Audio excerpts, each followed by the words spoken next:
Hi, my name is Leandro Facchinetti. I have a green screen and I'm not afraid to use it. Today we're going to talk about audio production. How are you doing, Arya? Good, good. Excited to be here. Yeah, I'm just excited, and I'm All getting a right. little louder, so that's nice. What is getting louder? My voice, I think, just got a little louder Ah. because I was fiddling with my voiceover chain. Wouldn't you know it? Oh, yeah. Isn't that the thing that we do? Well, I promised myself that after we streamed together for like 6 hours and I nailed the vocal chain, I promised that I wouldn't touch it. And then the next day I was fiddling with it. So what you hear right now is nothing like the thing that we did together a couple weeks ago. Mm-hmm. But that's not what we're going to talk about today. I promise. Some people, I think, were mad that we talked about that for so long. Yeah. But that's their problem. It's our stream. We can do whatever we want. Your stream? Yeah, I mean. Yeah. So we can even have a ridiculous green screen, and then I can be on top of the computer screen. Isn't that something? You don't have a like behind you is not an actual green screen, right? You're using some kind of software? No, it is actually a green screen. Oh, like a physically green screen. Yes, it is not wow. sort of software. It's physically a green screen hanging there. Yeah, this is what it looks like. Oh, cool. This is the reality in which I live. But never mind that, we are on the internet. We are different people here. So, we are working on this song together. Let's hear what we have. I will just enable the guitar and the vocals. And this is what the song sounds like. Oh, let me make sure that I have the right output. So this is going to go to you, but it's not going to go to me. So that's not what I want. I want to go to computer sounds. And I don't need to repeat, okay? So now, not only Arya will hear this, you all at home and I will hear it as well. Okay, so this is what the song sounds like right now. Oh, let's mute the drums. I also just remembered I don't have Video Ninja. Oh, I sent you the link to Video Ninja. Did you get that? I did get it. I just forgot to set it up, but you can play the song and then let's enable this because the audio quality is different, and then I have to come here and mute myself when you get to Video Ninja. Oh yeah, sorry about that. I should have said that up, but now I am here, I think. Okay, so I muted myself on Skype. Do you still hear me? You don't hear me, do you? I do. No, I mean via Video Ninja, you don't hear me. Oh, I guess not. Not yet. Well, on my side, it shows a little microphone blinking, so it should be working. And I also see that someone is hearing the signal.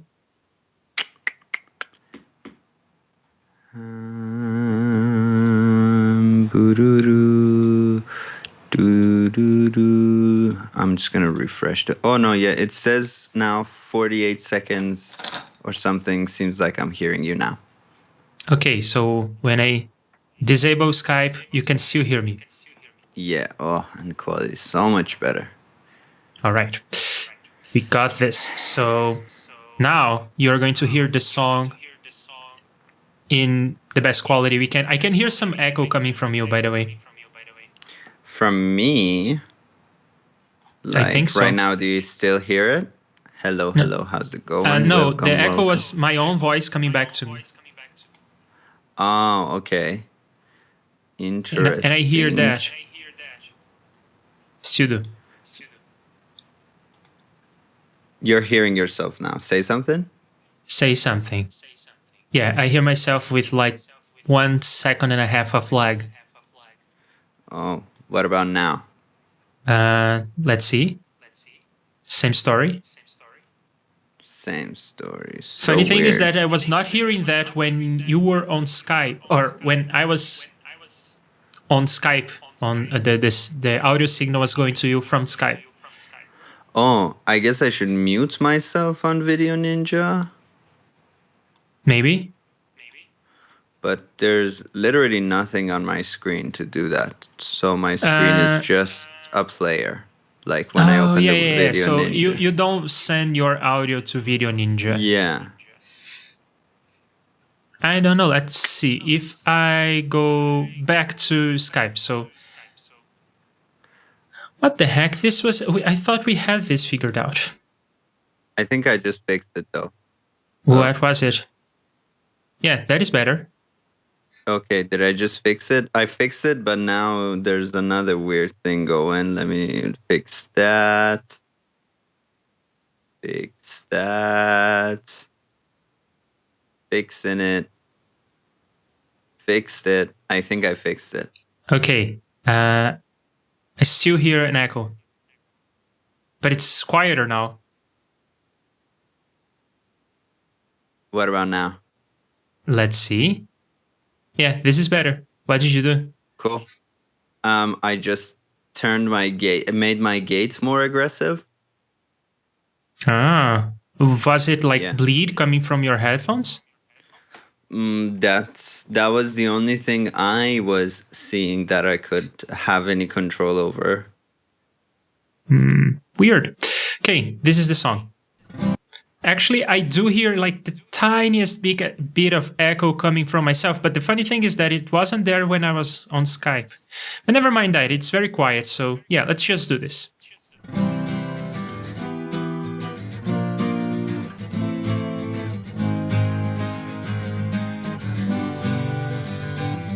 This stream is about to start. We'll talk about code or whatever we'll talk about today. It's about to start, so please hang tight while I check that everything is okay.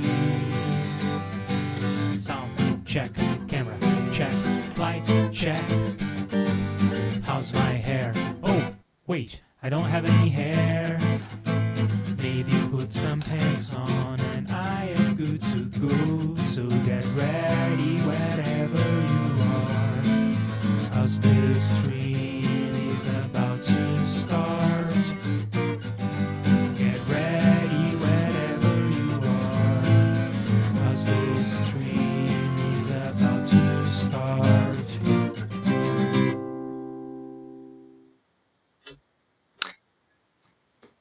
Cool. How does it sound? Sounds good so far. Yeah, I like the way the guitars are sounding. I think that's the strong suit so far. I guess we have a bass, but we weren't playing the bass so far.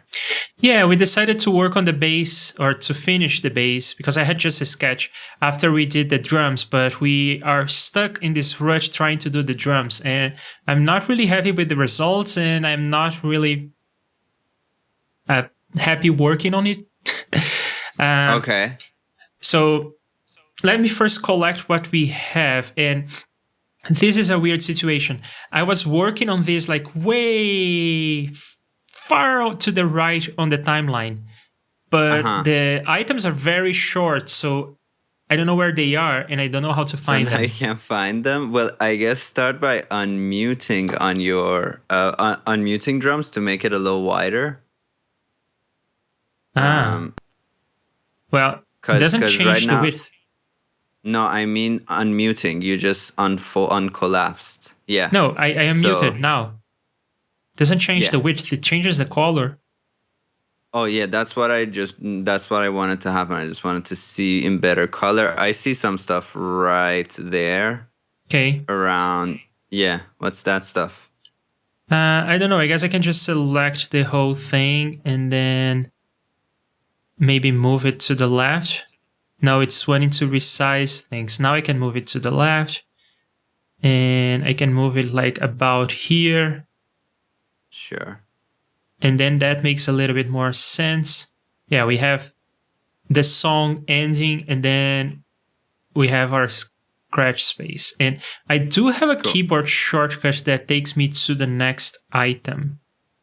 but it Yeah, only that's what I does. was gonna say. Yeah, it only does so on the same track.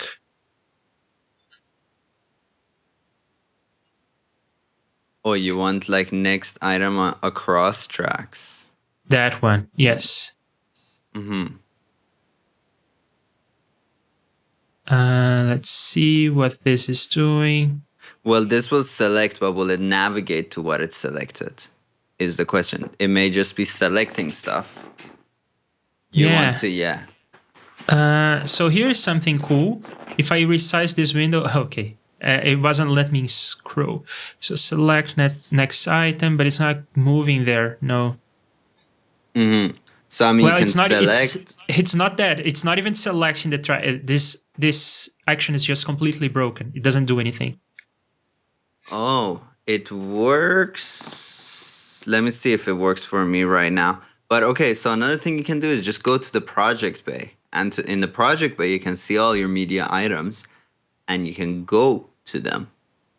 So view, project bay, yes. And you go to media items, yeah. So anything you got will be here. And it seems like there are still some things, yes. There's still some things that are like at 1 hour in the project. Yeah, so you can right click on it. Let me order by position and then we'll find all the offending parts. So right click. No, I guess right click on the title. Oh yeah, there you go. Oh, it's not 1 hour, it's 1 minute. So that's this item here. There you go. And that's that one there. So we got all of them. Cool. Or maybe not, because there are 8 instances of this guy and it's not telling me where they are. You can unfold it. So, yeah. No, this plays the item. That's the play button. There's a way of doing that. Let me just do it on mine, so that I remember. Well, I can right click and then go to usage, and then I can see that all the timestamps make sense. Yeah. So now there are no items floating around. Oh, there is also this other thing. I can play the project, and if it continues playing, then I forgot some stuff to the right. Yeah, but it stopped playing. So everything in the project is now in this contain. This mouse space, which is better. Cool. So yeah, in terms of drums, I think that we can mute this whole thing and maybe try something else. I do think that we need some sort of percussion, but it can be simpler. Yeah, so let me explain the reasoning. I was having fun doing all the sound design stuff, but I think that the results were not awesome. I don't think you were happy with the results either. So I think that worst case scenario, we wouldn't have anything usable. Best case scenario, we would have something that sounds like a lousy drum kit. And I like the sound of the kick. I don't like the sound of the snare. I mean, like making drum sounds from scratch is really time consuming and pretty hard, and you need lots of variation and you need different velocities. It's a whole thing. It's actually one of my first video ideas that I had when I started making content, and tomorrow it will be exactly 1 year since I'm making YouTube Reaper tutorials. And congratulations. Thank you. And I'm kind of slowly working on that, but it's a very ongoing project. And all I'm trying to do is sample my Gibson bass because it is nearly dead. The wood is just giving in, and one day soon it will die. And I've just been sampling my bass for like about a year, like not full time, on and off whenever I have time and energy. But the point is, it takes a really long time, especially like we set a few limitations for ourselves, which makes it a little tougher. But so the limitations being not using MIDI, and what else? Yeah, like, I mean, for example, right, we can get a lot of what we are missing from our snare from a few, like from a synthesizer. Or similarly, our kick, I like the way it sounds, but I mean, one way to beef up a kick is just a sine tone at like 50 to 80 hertz, right? And it suddenly really beefs it up. Which I guess we're not like strictly against, but yeah, you know, we are somewhat limited. So the alternative would be if you want to do like percussion on the body of your guitar, like performing percussion, or just kind of looking at it as Foley elements rather than like this will replace a drum kit. More like this is Foley that we're doing. We're making things sound like a kick, sound like a snare, but we don't want to actually recreate a snare. We just want to recreate a snare-like sound and a hi-hat-like sound. Yeah, I think it is a productive exercise to do the things that we did, especially because I started to learn what makes a snare sound and what makes a kick sound, and I like that. But I don't like the way that the snare sounds. I like the way that the kick sounds. I just don't think it fits with the song very well. I guess it's too EDM style, like in your face kind of kick. And this is not dance music. So I thought one thing I thought we could use was these. I think it makes sense in this kind of setting, acoustic, and like you said, it's like a campfire. And I can imagine someone taking this to a campfire. Yeah. Now, and this is also something that I can perform, which I think makes sense. Cool. So do you want to try that, or do you think that we should try to do something else first? Like you need a foundation of some kind of kick-like thing before we do this? No, I think you can start with whatever. Yeah, you can start with shaker. It would be pretty easy. I think you've got shaker experience. Yeah, let's bang this out. Yeah, my shaker experience is with like samba. So I know how to do samba stuff, but I don't really know how to play a part that would make sense in this context. I guess I can do the basics. Cool. Yeah. But I'm really more used to.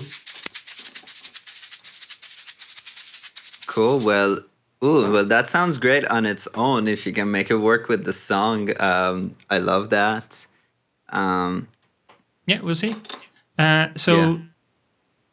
I'll call this the fake drums, and I really hope that in the future we'll be able to just remove that. Okay. But well, hide it for now if you want, because it's a chunk of screen real estate. I'll leave it there. Doesn't do any harm. Drums. Cool. And for this, I'm gonna use my SM58 just because it's cool. here.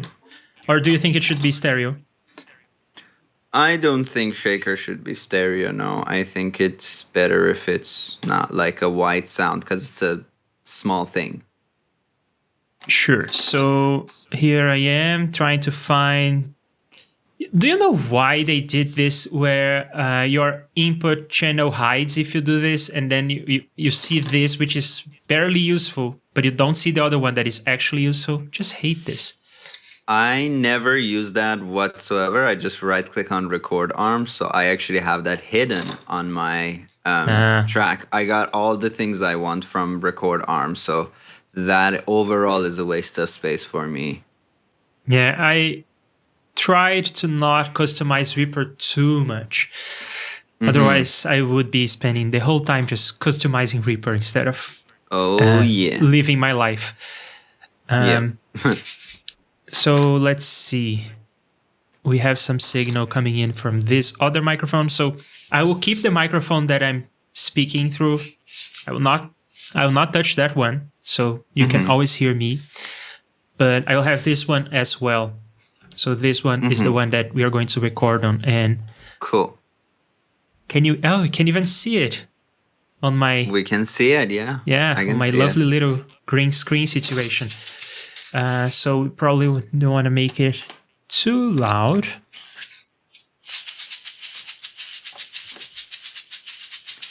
Am I hearing it now through the SM or through your speaking mic? My speaking mic, yes. Yeah. So I guess let's talk about like kind of shaker recording a lot of people, my personal opinion is that I don't like the sound of the shaker when it's recorded quite close. I think it sounds like a snake in my ear. It sounds like somebody's doing it right in my ear. It really annoys me the way that shakers are just classically recorded. I think is like not a good way to do it. So what I do it from a little bit far away. Okay. Yeah, that's what I do. And that is mostly just to make like none of the like those really high frequencies just sound so sharp to me when they're recorded close. But yeah, that is my preference. What is classically done is like, yeah, about, I would say, like 30 to 50 centimeters from the mic. And you're trying to kind of remain more or less, you're trying not to go like too far, just like a natural amount of shaking. But Okay. I like to double that distance personally. So you can try both, see what you like. Yeah, let's do that. So I have a track here and now it is recording. So let's do the traditional thing that I have seen people doing. And maybe you can let the stream hear just the SM and not your speaking mic right now, if that's easy to do. Yes, that is easy to do.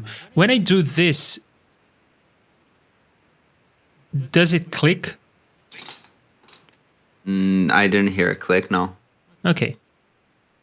So now I have the microphone on and I'm going to turn it off. So I will be probably too quiet for you to hear me, but I will use this other microphone. And I think that you hear this other microphone, right? I think in the back I'm hearing something. You heard that, right? Yes. Awesome. So this works. Yes, I can switch I can switch my voice on and off using the H5 directly. Mm-hmm. And check your levels. My feeling is your levels can be boosted up a little bit on your preamp.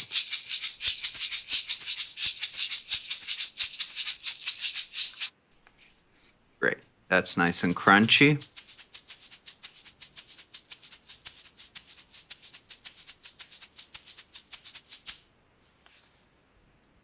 So that was up close, and let's go further actually away. With the SM, like recording with the SM, even close, it doesn't, those annoying frequencies weren't happening.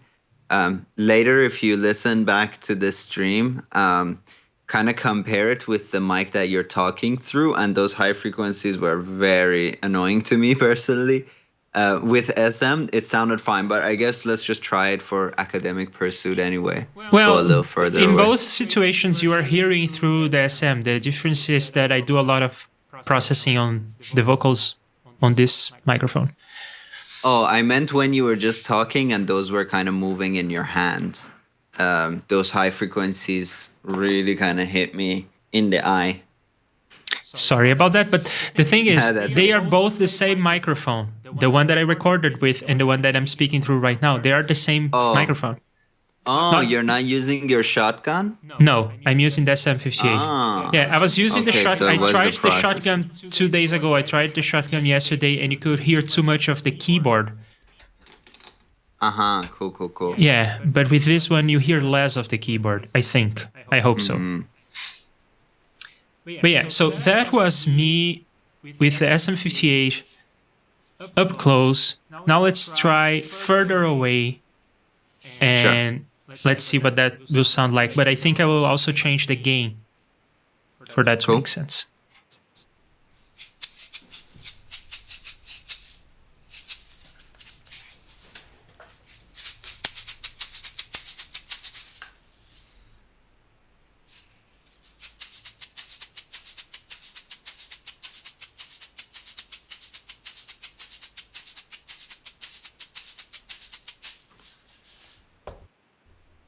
And that,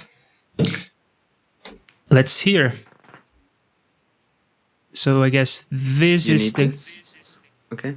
You need the iPad too? That is the good one. Yep. So let me cut this and that.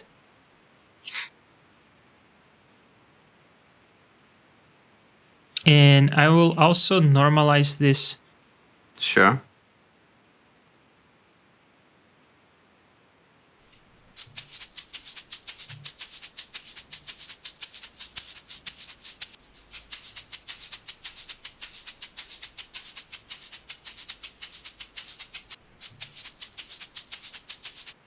I don't hear any difference, do you? Yeah, so I hear two differences. One is we can also see the first difference. The dynamic range when we record it from far is more in control overall, right? So when you're up close, you got quieter bits, louder bits, which we can always change in post. But I am just such a big fan of recording from a little further away than is conventionally done because of how much your dynamic range becomes under control, and how much it just kind of mimics so many things in real life, right?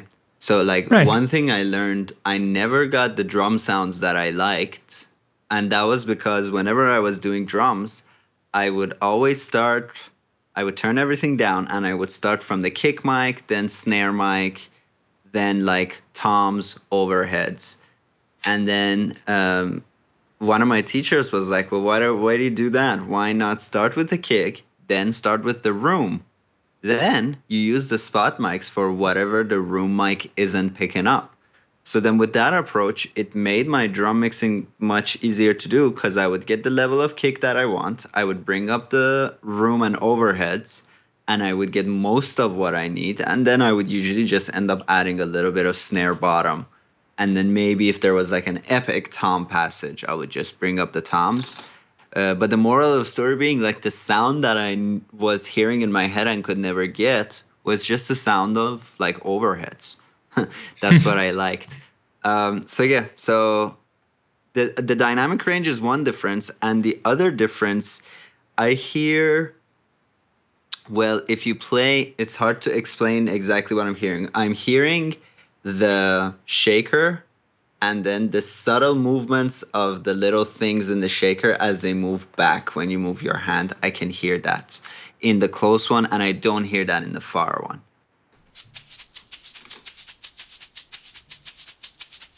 So there's a kind of in the back.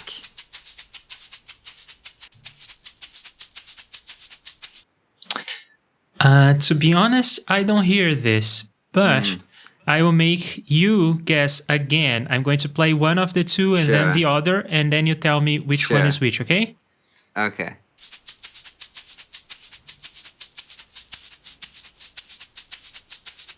Okay.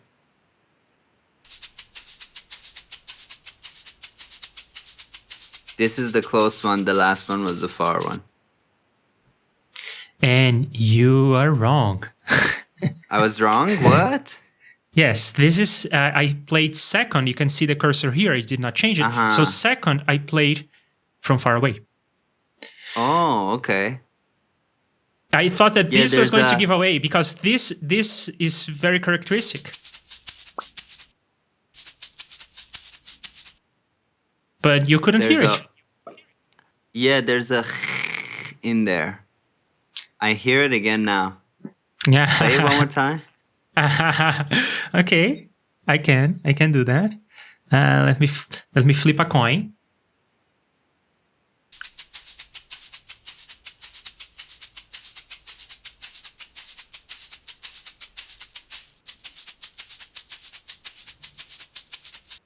This is the close that we were now hearing. Yes, this time maybe it's just at the beginning. There's a. It sounds like this. Let me get my shaker. It's a constant sound that goes behind the rhythmic sounds. Like, maybe it's not in the end of it. I don't know. I don't know where my shaker. Oh, there it is. So from close, there's a little bit of this in the back. But when you're far, I hear less of that constant sound. but up close, there's a little bit of. Do you hear that constantness? I get it. Like, I mean, yeah. I get what you're saying, but I don't think I would pass on the blind test. But I do like the shape of the waveform on this one. It pleases my eyes. So Good I agree. dynamic Let's do it from far. And in terms of what I play, I was watching some YouTube videos on how to play the shakers just to get some ideas. And people play the shakers very well. I can only do like, but people can do like crazy stuff with polyrhythms, and I'm not that shaker player, I don't think. So in terms of the parts that I'm going to play, do you have any ideas of how to spice it up, or do I just do the basic thing? I'm not a super pro shaker player or anything, but like, and I've just been carrying a 2K monitor. So my arm is a little tight, but anyway, like one thing you can do is the regular, and then you can add like a clap to that.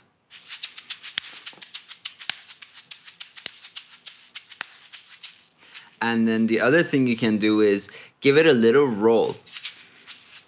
So let me play it slower, and on the one, I'll have a little bit of a roll to it.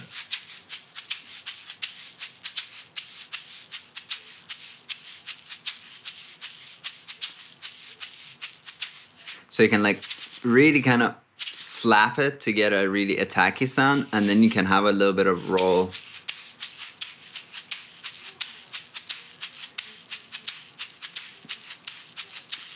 And those are all the tips that I have for shakers. I think that we can do the claps later as a separate track. I think we're gonna do claps or snaps. Because they replace snares. And then what's another cool thing about shakers are that you can use your hand as a filter. So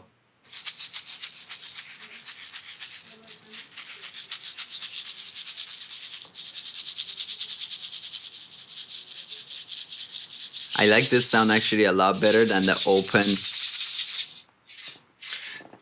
I guess it can get annoying. But yeah, let's record something and then we can throw it all away if we want. Sure.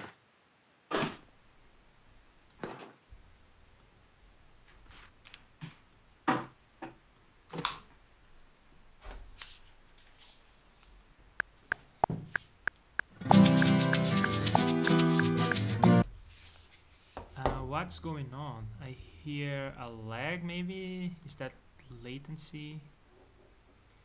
What's going on? I don't know.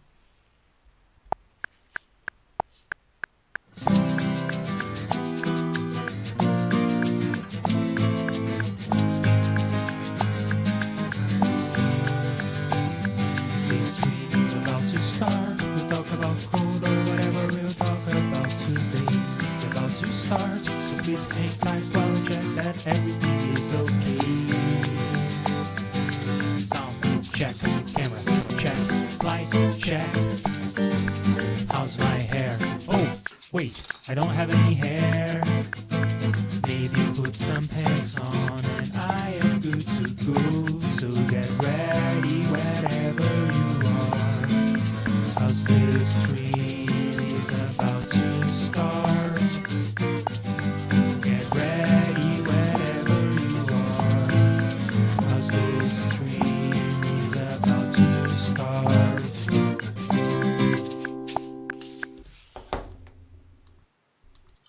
Whatever, let's see what that sounds like. Did you decide on the high or did you decide on close mic in the end?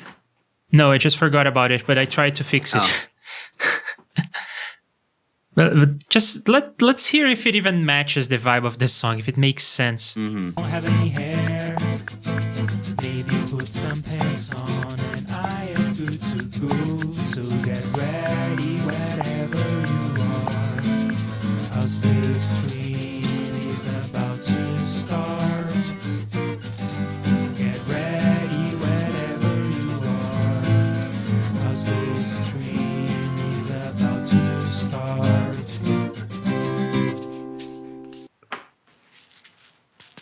know. I think it has potential. There may Yeah, be I something think here. by the end, like you are falling off the metronome a little bit, but I think the overall intention is there. Yeah, and I don't think it needs. I don't think it should be on the whole time. So let's find Same. parts that make sense and parts that don't make sense. I think that to begin with, we don't need it. But maybe for after this section, maybe put some pants on and I am good to go. Starting here. Sure.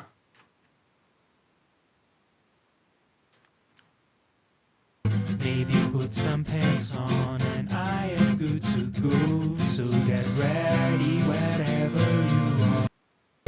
So get ready wherever.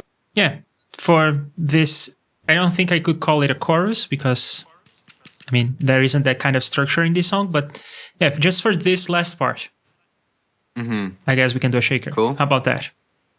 Cool. Yeah, and in terms of what I am playing, I think I'm just gonna go with that. It's so basic. Cool. It kind of works. It is what it is. Try to add some accents, like so get ready wherever you are. Like when, kind of think of where the vocals go, and as soon as the vocals go out, put a little more oomph into your shaking, and vice versa. Oh, when the vocals go out, I emphasize the shaker. Like, yeah, so get ready wherever you are, 'cause the stream is about to start. And then go nuts when it says the stream is about to start.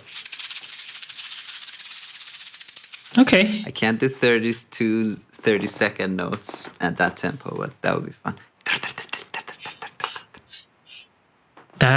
We can change the tempo. We could do that. We could record slowly and then increase the speed. That could be fun. So get ready wherever you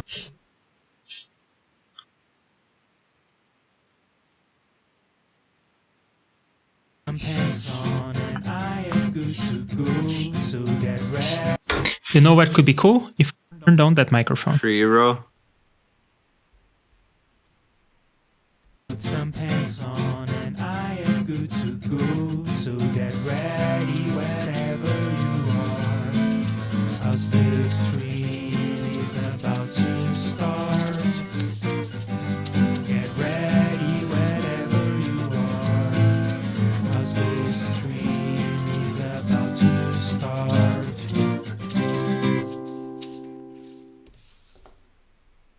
No.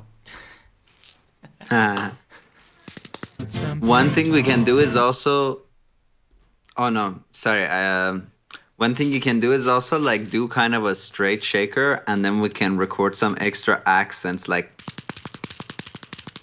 you know, on top of that. Okay. Maybe put some pants on and I am good to go. So get ready wherever you are. As the stream is about to start. Get ready wherever you are. As the stream is about to start.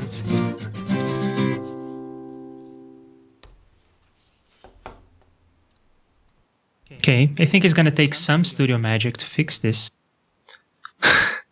Cool. Shakers are relatively straightforward to kind of correct. Okay, let's see. So, do I go like? First of all, do I just hear the thing, or do I go measure by measure and start? Let's first tweaking? hear the thing. Get ready wherever you are, as the stream is about to start. Get ready wherever you are, as the stream is about to start. Yeah. So you kind of were on a roll in the middle bits, but at the beginning, I feel like you kind of lagged and then you kind of rushed. So, Yeah, I can barely hear the rhythm on this one. I don't know why I'm having such a problem. Maybe it is because I don't have the metronome on. But I'm hearing. Yeah, why not metronome? Yeah, I'm finding it very hard to actually get the beat, to feel the beat. Mm-hmm. I am good to go, so get ready whenever you are. How's this? No. Stream is about. Okay. Yeah, make sure you really hear the metronome. I am good to go, so get ready whenever you are. How's this stream is about to start. Get ready whenever you are. How's this stream is about to start. Much better, for sure. What did you say? You started like lots better. Oh, okay. Yeah, I think that hearing the thing helps you play, right? Mm-hmm, absolutely. But it's not good. I'm not sure if we should do it again, but it's not good, is it? Do a few more takes for sure if you want. It definitely had places where it fell into the groove, and then places where it was not. I wouldn't even delete anything. I'll just do takes, and there will be a few that you nailed.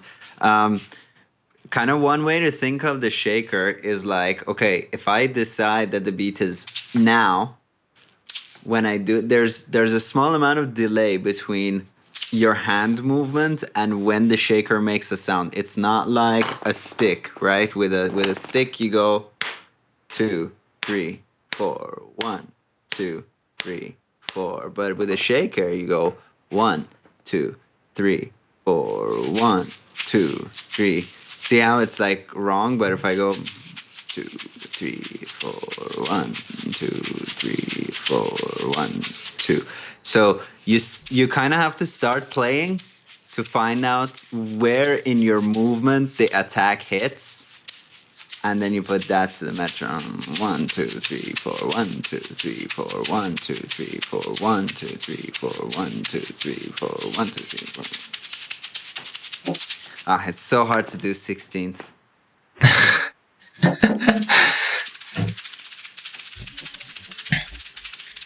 It's so hard. Okay, let's try this again. Check, camera, check, lights, check. How's my hair? Oh, wait, I don't have any hair. Maybe put some pants on and I am good to go. So get ready whenever you are. How's this stream is about to start. Get ready whenever you are.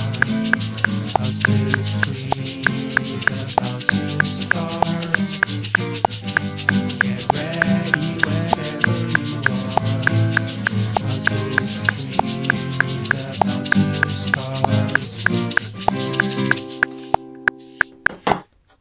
This one felt more off actually than the last time. I know, it's just freaking hard to do. For whatever reason, hard, yeah. it was supposed to be an easy instrument, but for whatever reason, I'm having such a struggle with this. It's okay. Keep doing a few takes. Check, camera, check, lights, check. How's my hair? Oh, wait, I don't have any hair. Maybe put some pants on and I think the metronome is off. I think that my grid is off because I tempo mapped this myself. You made the grid. Yeah, I made the grid, and I think it's wrong. That's why it's throwing me off. Sure, you want to inspect your grid more, or do you want to just play without metronome? Let's try without metronome and see what we get. Check, camera, check, lights, check. How's my hair? Oh, wait, I don't have any hair. Maybe put some pants on and I am good to go. So get ready wherever you are. How's this stream is about to start. Get ready wherever you are. How's this stream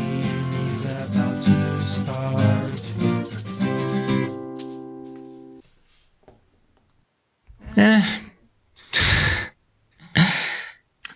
I guess the benefit of the metronome was that. So I guess, okay, here's something you gotta know. I think I know exactly where you get thrown off. You get thrown off the second time "Get Ready Whenever You Are" comes around. And that's because there's one measure there where the guitars are rushing loads. So you actually fall into a good groove, but that one measure is just really fast and it throws you off. And then from there, if you keep going, you're off. And if you try to adapt, like you only have 4 quick beats to adapt. So you fall into a good groove, then you get to the second "Get Ready wherever you are," and that's where you get thrown off. So I guess record up to that point, then we'll record that point to the end.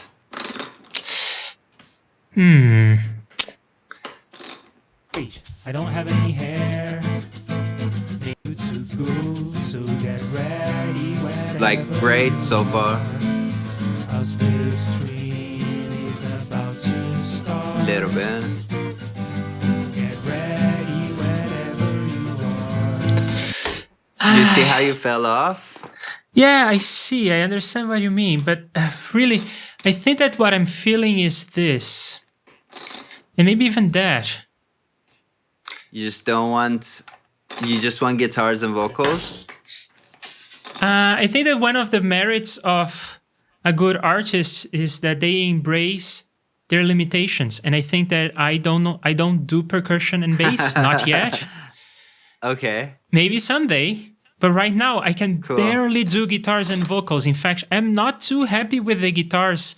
The more I hear them, the more I dislike the synchronization between the two. So I think that maybe we should pick one of these two and just stick with it and do something like... Oh, you don't like the doubled guitars? It's not even that I don't like the effect. I think that it sounds nice when it's correct, but it's so hard to put in sync. And I did my best, but it's off. There are places where I can clearly hear the difference in left and right. I mean, I hear the difference. I dig it. But yeah, like if you think you're good with one, we can use one and then we can just make it be pretty wide.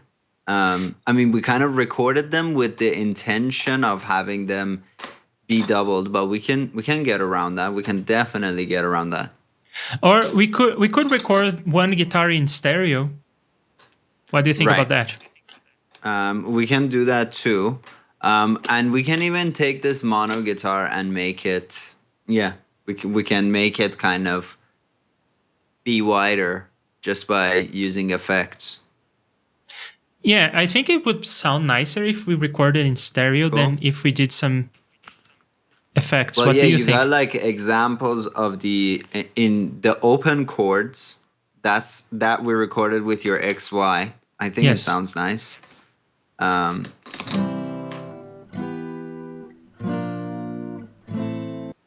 Yeah, I think it does sound nice. And when I record with an XY, I don't have to worry about synchronization, right? Because they are positioned in a way that... They are positioned in a phase coherent way. Yeah. So I can just trust the manufacturers to do that for me instead of having to do it myself. I don't really like the parts that I played, though. These open chords just sound dumb. So I'm going to remove them as well. Well, so here's the thing. If you want to re-record those guitars, you have to remap. So are you ready for that? That's you. You got to decide that. Yeah, I would say let's stick to this guitar and we can like figure it out. But yeah, okay, you're going straight for the hit the reset button. Yeah. Okay. Why not? Okay. You should call it "Stream is about to restart." Hey. Wait, hey there. I put the same name and I forgot to put a different extension, but it did something. So what did it do? Reaper don't care. But did it overwrite the previous project without telling me? It wouldn't do that. Something must have been different. Yeah.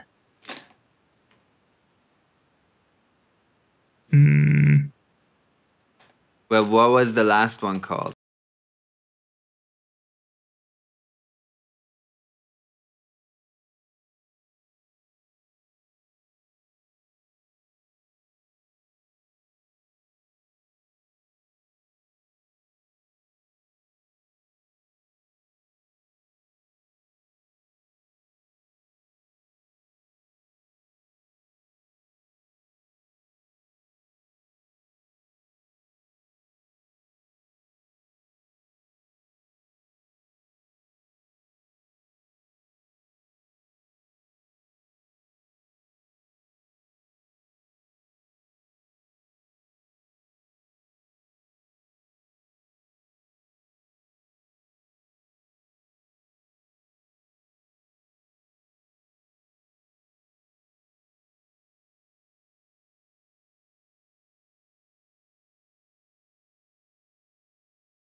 Hello?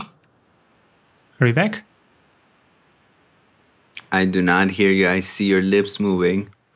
Oh, Let me see no. if chat can hear you. The chat can hear you. It's just me who can't.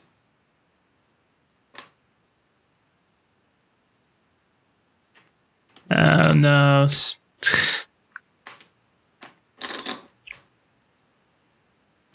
Really gotta stop doing this on the stream. It's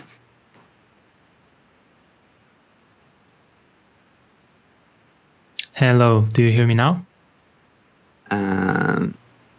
yes, I think so. Say something. Hello? Yes, I hear you now. Okay. You said that we need to stop doing this on the stream. You mean stop setting up Video Ninja on the stream? Oh no, I mean me playing with these poker chips. It's very good manual fixation for me, but it sounds kind of probably annoying to a lot of people. Okay. Yeah, so it seems like Reaper just happily overwrote the previous project when I saved a new one with the same name. It didn't That's even very ask me. interesting. It didn't ask me, and judging by the size of the files, it even overwrote the backup file. And of course, I have backups, not this backup. I have Time Machine, I have Backblaze, and so forth. So I could restore that project, but I was not in love with that sound anyway. So here we are. Fresh start. You want to go to your project bay and delete all the files for good? Oh, yeah, I guess I can do that. I don't need to go to the project bay, right? I can just come here to this folder, and I want to delete most things, but not everything. Yeah, realistically, I'm not coming back to this comparing microphones to hear that again. There is one file that I care about, which is this file. Cool. What's that file? That's the lyrics. Ah, okay. Cool. So here we are.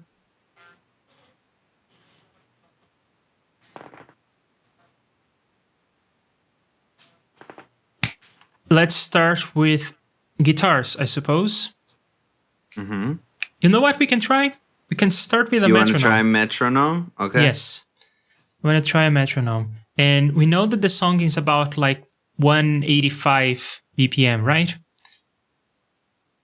I suppose, I guess, come up, like, play the metronome, find the tempo real good if you want to go with the metronome. Yeah, for that, we'll have to go to computer sounds.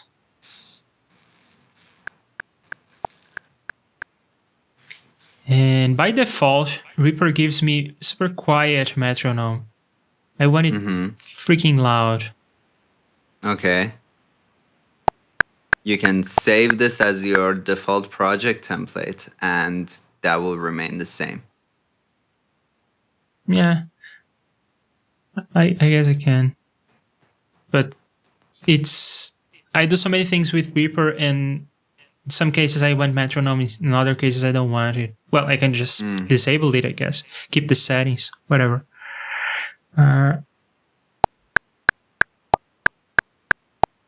Yeah, that sounds about right, doesn't it? Cool.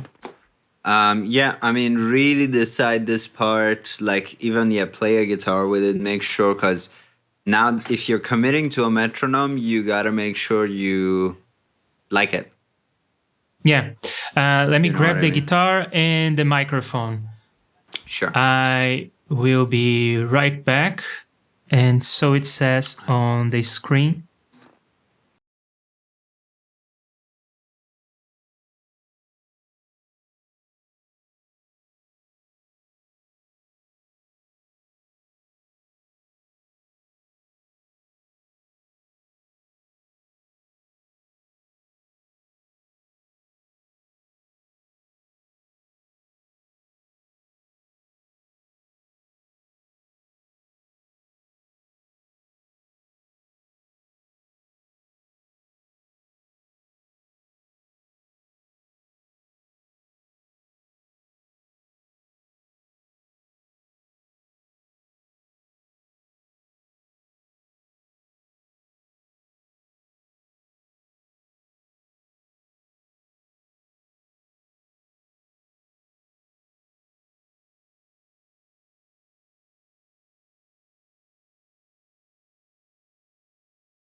Hello, you all. I am back. I have the guitar. I have the XY microphone in front of the guitar, which you cannot see, but it's here. Trust me on this one. And we are going to do this again, and we are going to do it better this time. So I propose that I give myself 3 takes. Cool. And I am going to... Oh, I want to enable this for recording. So I'm going to enable this for recording and go stereo with inputs 1 and 2. And I'm going to turn off monitoring and check the levels. And I do have levels. The microphone is on. So I'm going to play the guitar to set the levels. Cool.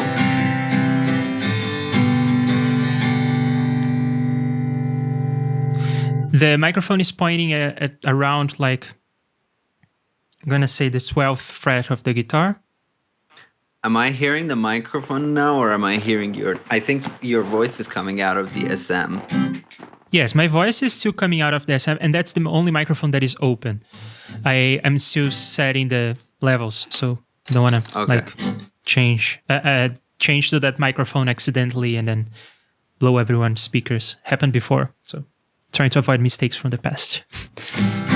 I can hear that the left channel is louder. Yeah. And is that an issue? Is that something that I need to fix with the position of the microphone?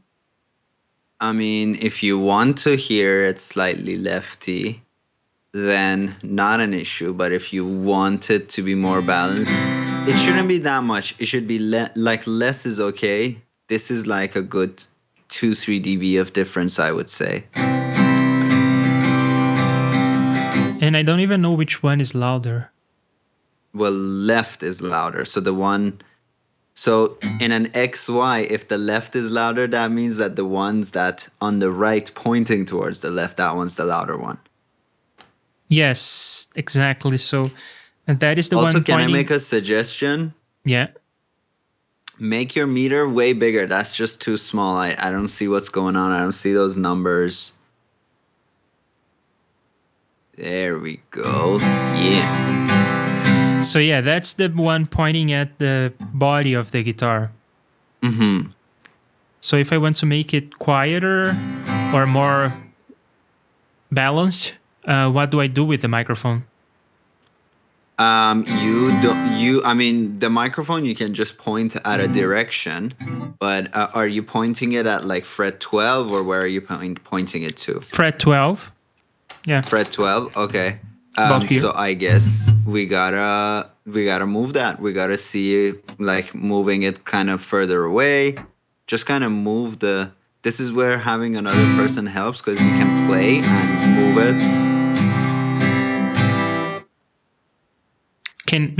I'm moving it left and right, but should I rotate it as well?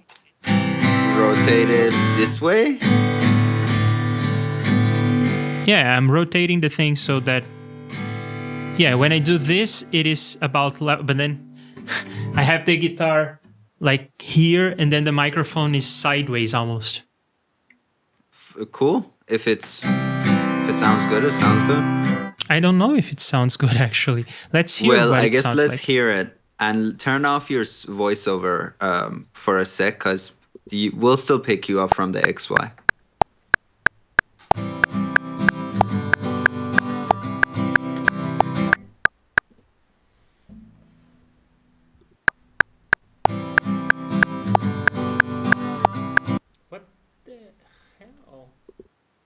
The thing is pumping. Do you hear the pumping?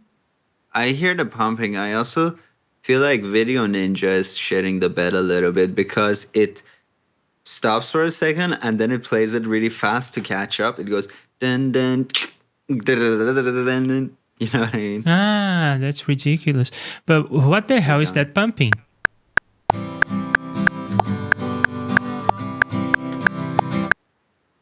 I don't see the pumping. The waveform looks okay. So what the hell is that? I didn't even hear it the second time, but okay. So because of Video Ninja? No, I don't think Video Ninja would do anything to Reaper. Like, whatever I hear is irrelevant, I think, to what you're hearing. Um,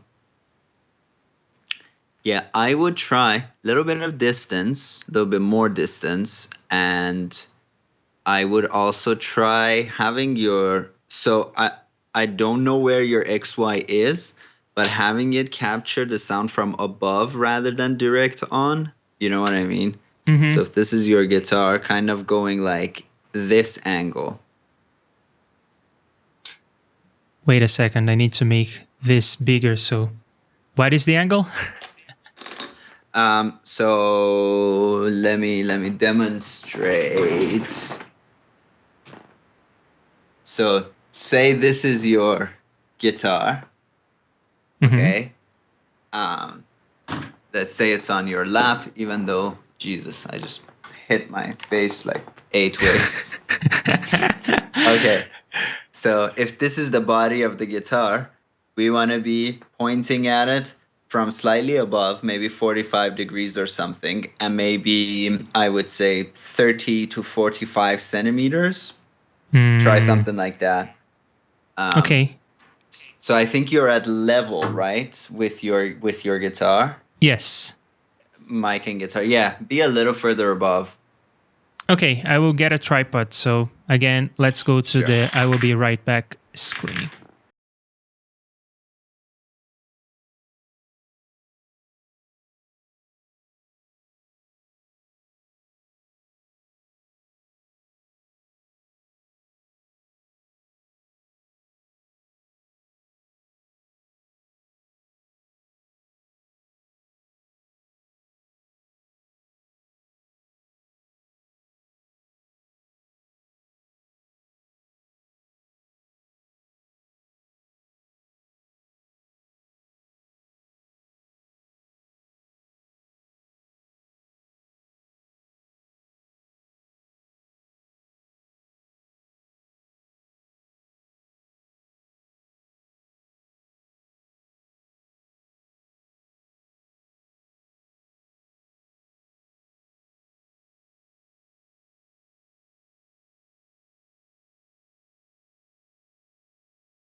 Okay, so I have a tripod here with me, and I think you can almost see the cables and everything on this side. I don't know.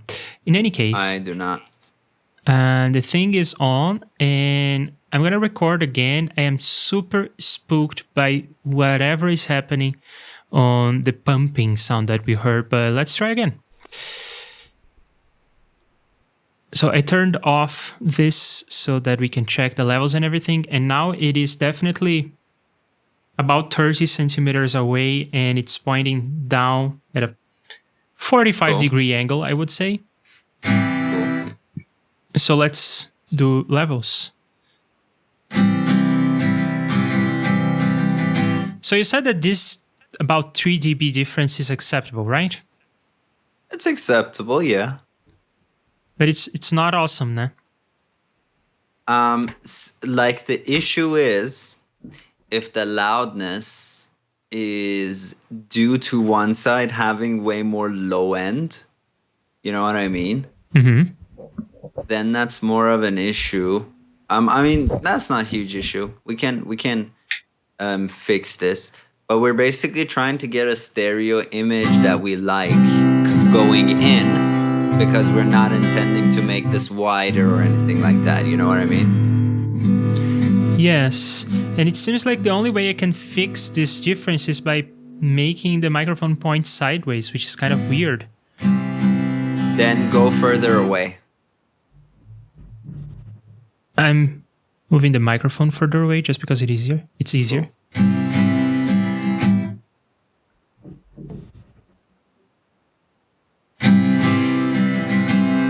Yeah, same story.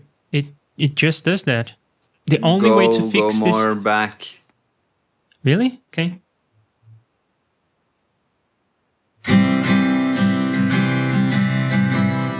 Same story. Yeah. Yeah, it's still the same story. So I want to look at two things for basically fixing that. See, now that looked a lot more even. What did you do? Did you move your body? No, I rotated the microphone. I have to rotate it like about this, and then then it's more balanced. Cool.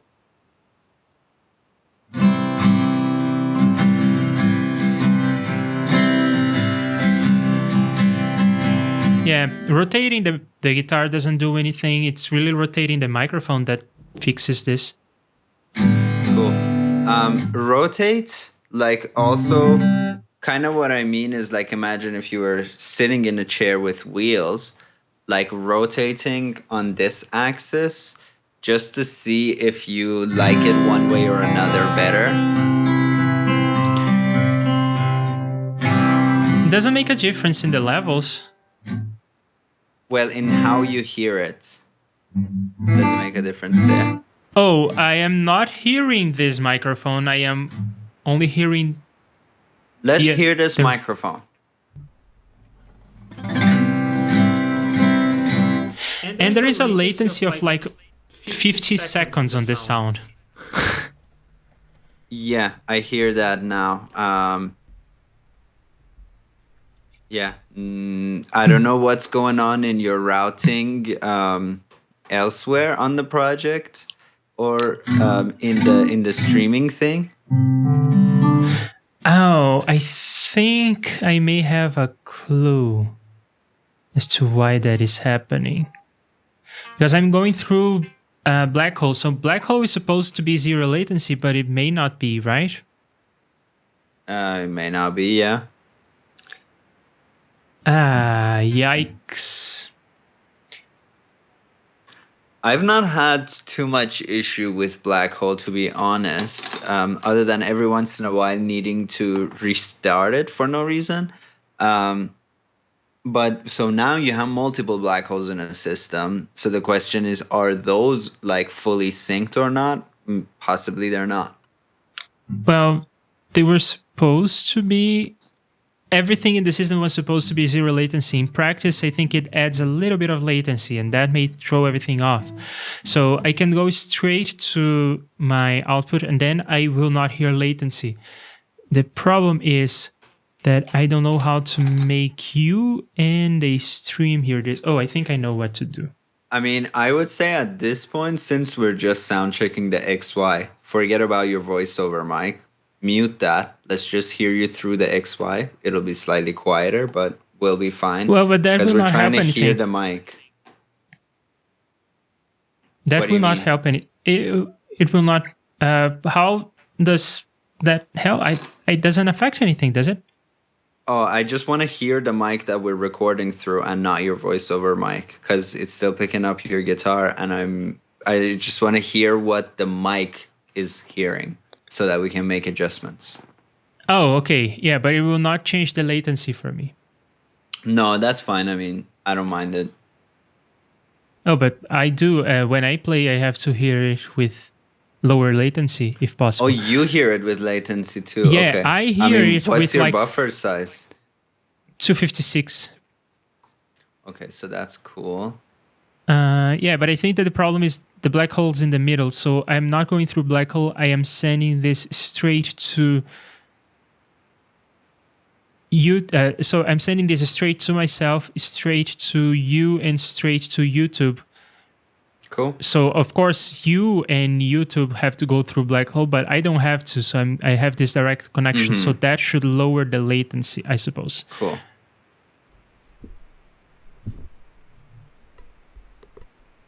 And now I did the thing you said. I turned off the voiceover microphone, and you're hearing me through the XY. Cool. I'll tell you one thing right off the bat. I'm hearing you. It seems like 90% on my left and 10% on my right, which is very strange. But the levels look. I'm not seeing the I'm not hearing what the levels look like. I should be hearing. So maybe the microphone should be centered, and we should not. Can you just tap on each of the mics? Tap on the left one, tap on the right one. Okay. Yeah, I'm hearing both of them on my left. It's very weird. The width is not like what I'm seeing on the meter and what I'm hearing are totally different. I don't know if the stream is. Well, I hear the left and the right channel separately, but you hear only on the left in both cases? Yeah. Maybe I messed something in the routing. Maybe Video Ninja is not all that. Oh, yeah. I messed something in the routing. It's mono, see?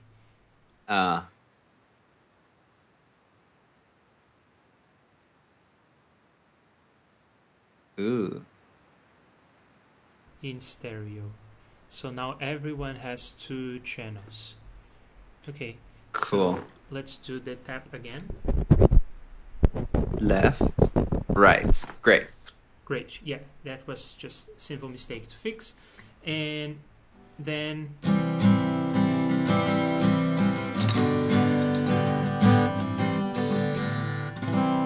I see the meters. I can see the difference in the meters, but I can barely hear it, probably because I can hear it in the space. From listening to it, I'm liking the sound. Are you liking the sound? Are you liking what you're hearing? It's very hard for me to tell because I also hear it through the environment. So I'm going to record a little bit. Sure.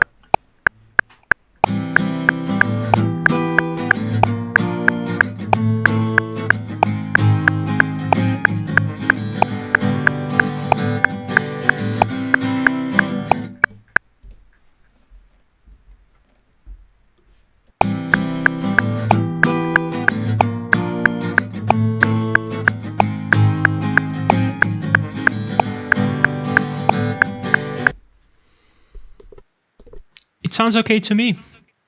Sounds okay to you? Yeah. Okay. What do you think? Then if it sounds okay, like we're good. Yeah, I agree. Like now that we're hearing it, we're not hearing a significant amount of difference. I do feel a few things like if you want to kind of experiment with placement, I will try now being a little closer, and I will try tilting your body as you play to see if you feel a difference. Okay, so being closer, it's like what I had before, right? Sure. Okay. Oh, is this microphone still on? Now it seems like we're back to voiceover. Oh, yeah. I was smart and I turned it off because I knew I was going to move it around. Yeah, okay. Yes, I am back into the voiceover chain. And how is the voiceover chain sounding now that I tweaked so many things about it? The voiceover chain sounds good, but yeah. Great. I just want to not hear it while we come up with a mic placement. Yeah.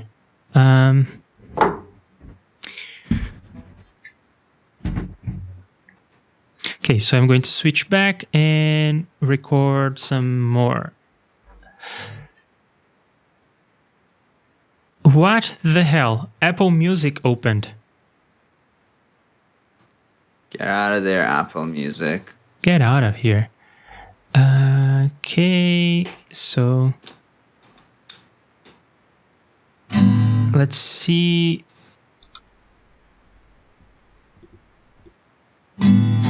Okay, just checking the levels and everything.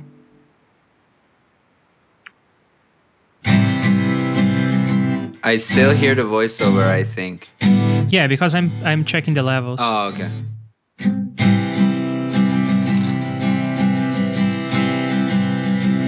So from up close, the difference between left and right channel is brutal. It's like, I want to say, Well, like let's hear it. 6 dB. But yeah, let's trust our ears, not our eyes. So for that,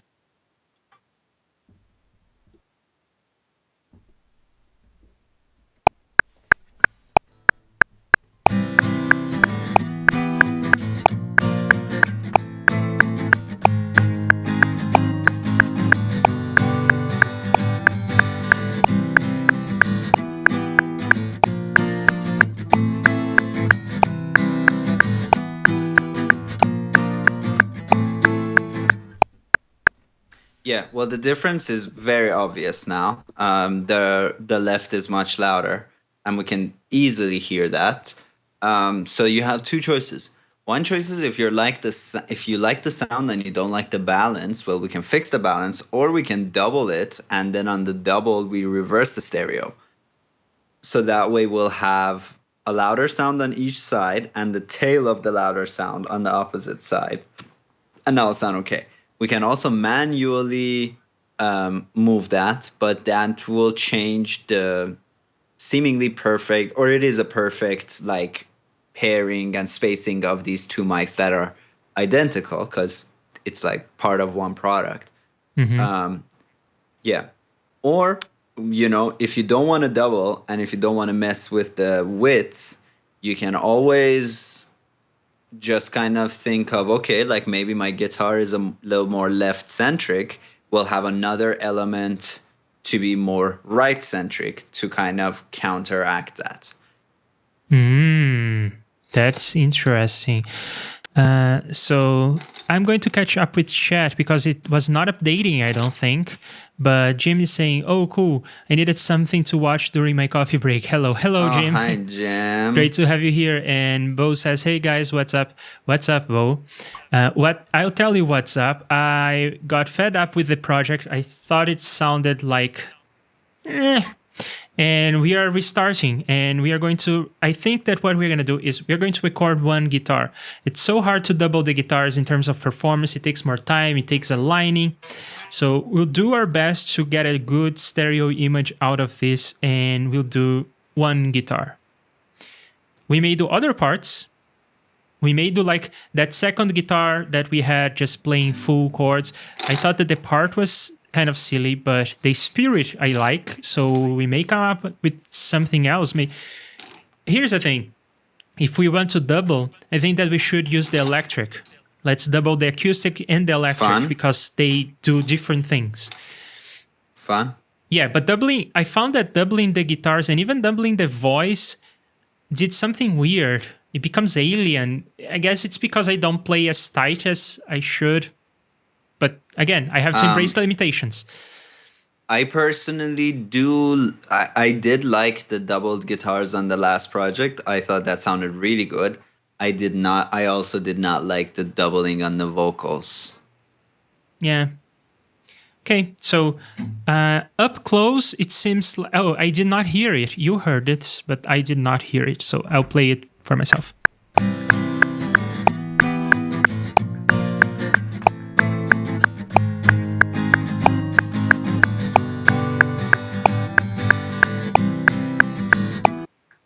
The thing that I just did, I think, fixes the levels, and it sounds all right to me. But it's hard to tell. What was the thing that you just did? I pushed the left channel to the right because the left was too loud. Oh, I guess in my ear that doesn't make a difference because I was still hearing it very left-centric. And probably the chat too. I mean, let's test extreme. If I pan to the right, then you should only hear it on the right. Yes, I do. Okay. So if I do something like this, it becomes very balanced. Yeah, now this is more balanced than before.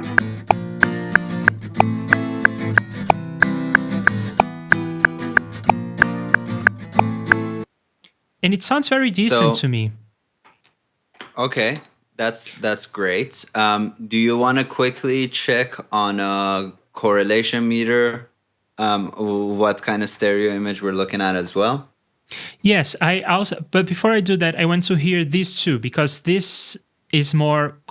This one is more correct. I'm going to put it up chronologically. So this one is the one we recorded from far, and it's more correct because I'm not panning the thing. It's what we got from the microphone.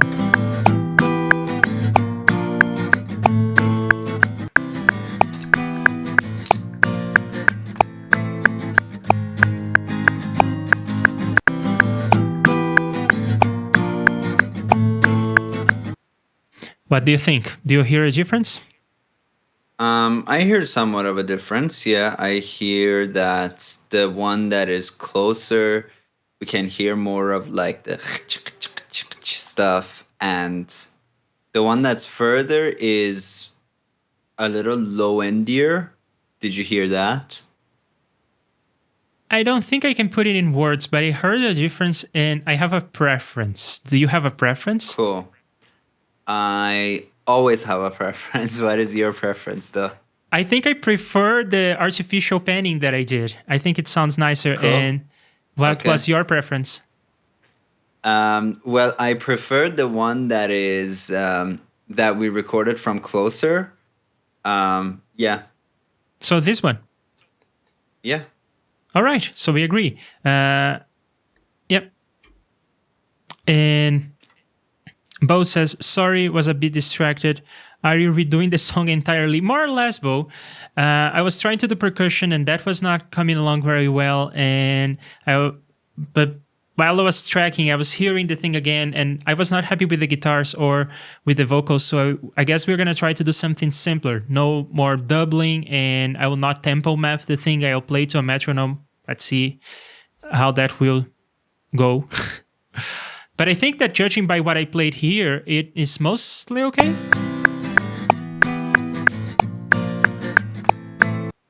I think it's not perfect, but it's mostly okay.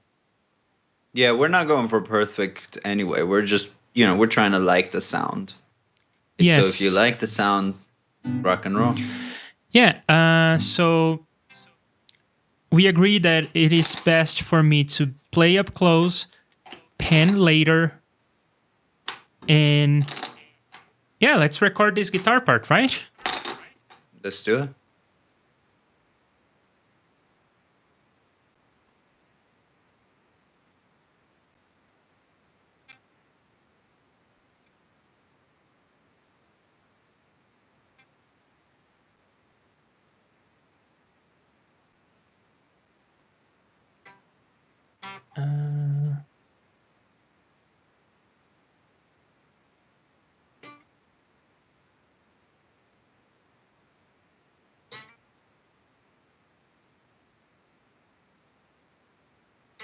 Bo says, that's a classic. I redo songs entirely more than I don't.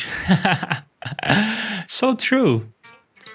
I record every song twice. I do it once all over, and it's always with the intention of throwing it away and doing it one more time. Like record a demo, but when I record a demo, I mix it. I go all the way, and then I throw it away, or I get a demo out of it, and then I re-record it one more time. Okay, so it It is an acceptable practice, I suppose. Yeah, if you got time, every practice is acceptable. If you got to finish a song in a day, you got to approach things differently. But if you got time, you can spend as much of it as you want on, a song. Yeah, my main intent is, of course, to learn. So. Okay. And turn off your voiceover mic while you record, please.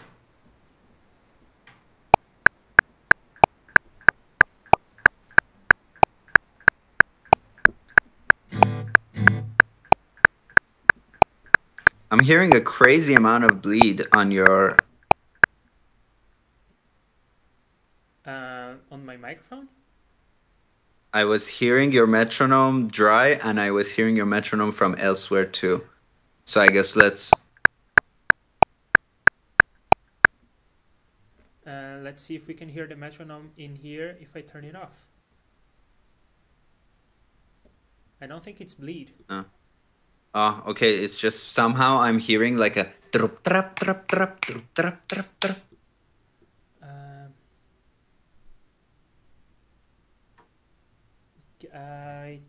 I don't know what to say. I think at this point it's just Black Hole being weird. Cool. Okay.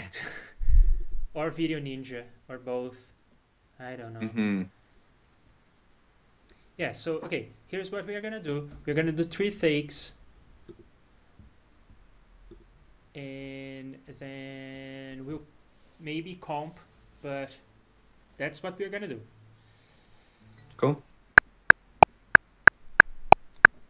And I will also tune the guitar. I think that may be a good idea.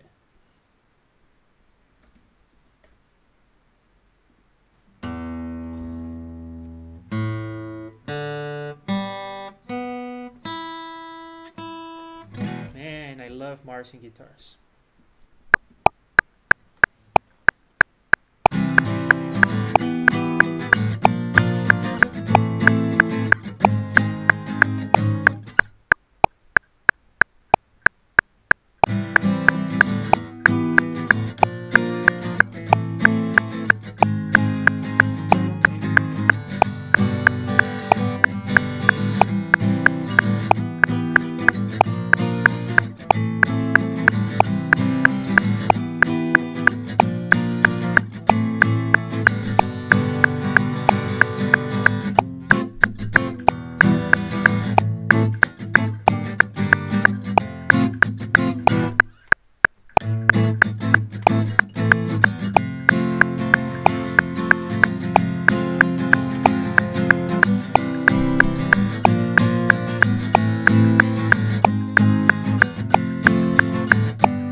Okay.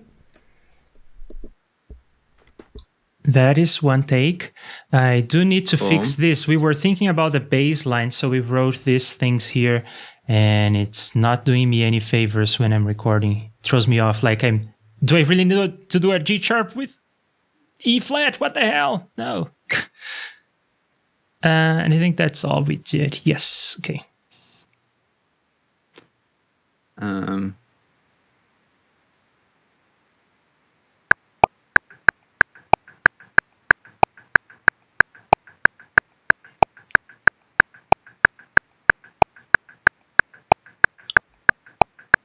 So, Gene is saying that he has problems with the bleed, but I don't hear the bleed when I record just silence. So it's not bleeding on the microphone, is it? Cool. If you record silence and you're not hearing it, then we're hearing it from elsewhere. Could be bleeding into the SM and being like limited. I don't know, but I'm definitely hearing your dry metronome, and then I'm hearing the metronome through somewhere else. But if it's not in the recordings of the XY, we are Gucci. What I do, Jim, is I also just don't like the pitch that high. So I think my primary beat is 300 hertz and my secondary beat is 200 hertz. And that usually I find doesn't bleed too much.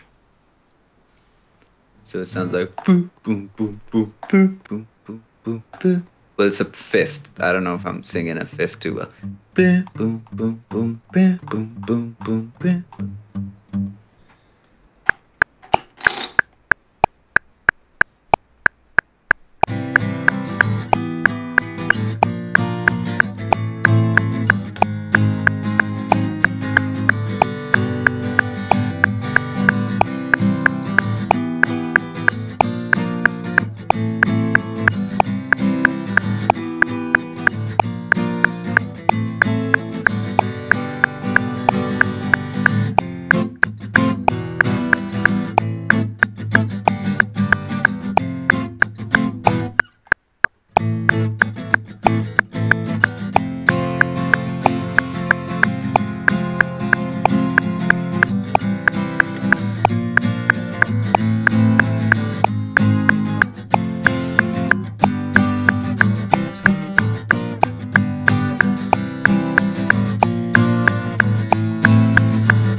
let's take number 2. Did you clip, or is it just from before times where it was? But whatever, we don't care if you clip, to be honest. Just turn it down 1 dB. Yeah, the waveform doesn't look clipped, so I'm gonna trust my eyes. Cool. Yeah, it may have been before, I don't know. But this one we know, it's not clipping, so let's do this.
How about that? Oh, you said that you wanted to look at this. You wanted to look at the correlation, right? Well, I mean, too late if you like the takes that you've done. But yeah, just for scientific curiosity. Yeah, for good fun. So what kind of effect am I looking for here? I guess anything with a goniometer, I don't know how to pronounce that, goniometer, whatever the fuck that is, will have a correlation meter too. Oh, I guess except this one doesn't. I think we went through this last time, right? Yeah. We looked at this and it does not have a correlation. So a correlation meter is to see how in phase the signals are. Yeah. And do you know how to compute that? Do you know what exactly is the measurement there? I know that +1 is 100% mono.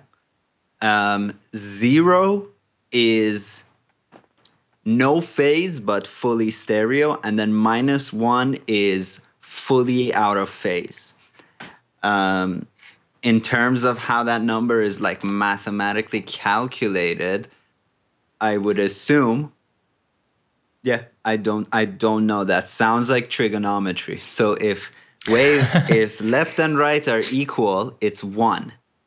If left and right are in phase, it's 0. And then if left and right are completely canceling themselves out, it's -1. But yeah, how that number is calculated, I do not know. It seems like what you're doing is you're taking one of the channels and putting it on the x-axis. The other channel, you're putting it on the y-axis. And then that will plot a point. And if, I guess you can look at the arc tangent of the point, that will give you a theta, an angle. And you can plot that angle. So if the signals are correlated, the angle will be about 45 degrees. I think that's how you do it. In any case, I don't have one of those. It doesn't come with Reaper. And I could like fetch something. We can tell with this, with the goniometer, we can see it. It's just like correlation meter gives you a hard number, and this gives you a 3D image that is changing over time. But basically, you see that X there. If things are on the sides, so on the +s and -s, in mono they cancel out. And then if they are within the top quadrant and the bottom quadrant of your X, then what do you mean they X? will not phase. I don't see an X. See, there's like a X made in the middle. Ah, okay. The big Yes. X over here. I see that. Yeah. There is also this meter here at the bottom, and it goes from 0 to 180. So this is an angle. Yeah. So that's the angle between yeah. the signals, I suppose. The thing that I was talking about. Yeah, I've never seen like I don't know how angles correlate with correlation, so I'm just not sure. But yeah, we can play it from here and we can see stuff. Yeah. So this is showing us A. There's more energy on the left, and it's also showing us some things are canceling each other, but not not a crazy amount. And you can always do a mono check and listen for level drop. Oh, yeah. So I guess 0 is in your explanation. 0 is your 1. 90 is your 0, and 180 is your -1. Okay, cool. So yeah, that makes sense. Yeah. Do you understand what I said with like putting the samples on a circle and then looking at the sine and cosine? Yeah, I agree that that's how it's done, but I would not be able to exactly calculate it because my trigonometry has been dormant since high school. I've not really used trigonometry in my day-to-day life, so yeah, I forget. Oh, don't worry about it. It is complicated, especially if you want to calculate the arc tangent of the two sides. You have to be careful about negative numbers and 0, and you have all the special cases. It's not difficult. It's like 5 lines of code, but it's annoying 5 lines of code. Luckily, in JSFX, it comes with arctangent, the function. It's called A10-2. So that version, you give 2 numbers, and it does all the shenanigans for you. It just gives you back an angle. But it does so in radians, of course. No one uses like degrees. It's a simple multiplication by 2 pi. In any case, yeah. So yeah, it's a healthy amount of stereo. We don't want the thing to be completely different too. So I think it's a healthy amount. Let's do the mono check, and that will be fun.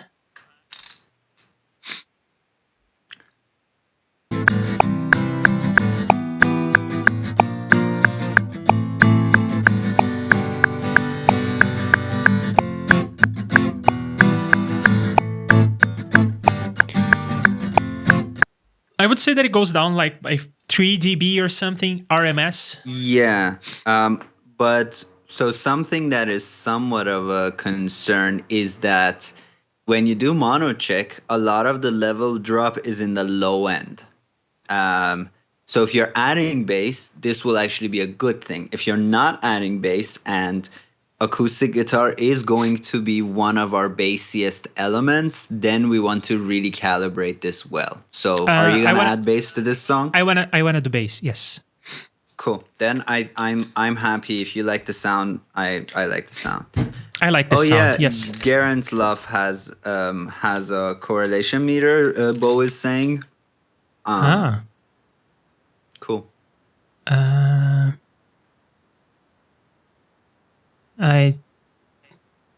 He has like a Wikipedia article.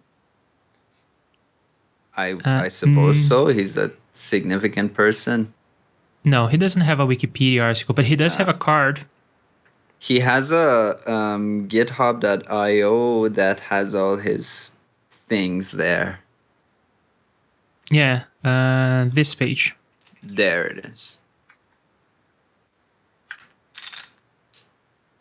Yeah, utility. Yeah. I guess Panalysis, is that the one? Oh no, that's visualize and manipulate. But I think it is Panalysis. Click on that. If I see the interface, I'll remember. Oh, but this doesn't give you hard numbers. This just shows you the image. I kind of like to see numbers or somewhat of a numberation. Yeah, and we saw one with the one that comes with Reaper. Yeah. We saw a number. Yeah. Yeah. It's not in the scale that we are used to, but it's a number in the same. It has the same meaning. It carries the same information. Okay, so we have 3 takes. Let's comp something that we like. Cool. And I always like to start with the last one because I tend to play better on the last one. And how was it in terms of timing? I have a hard time saying, but looking at the thing, it seems meh.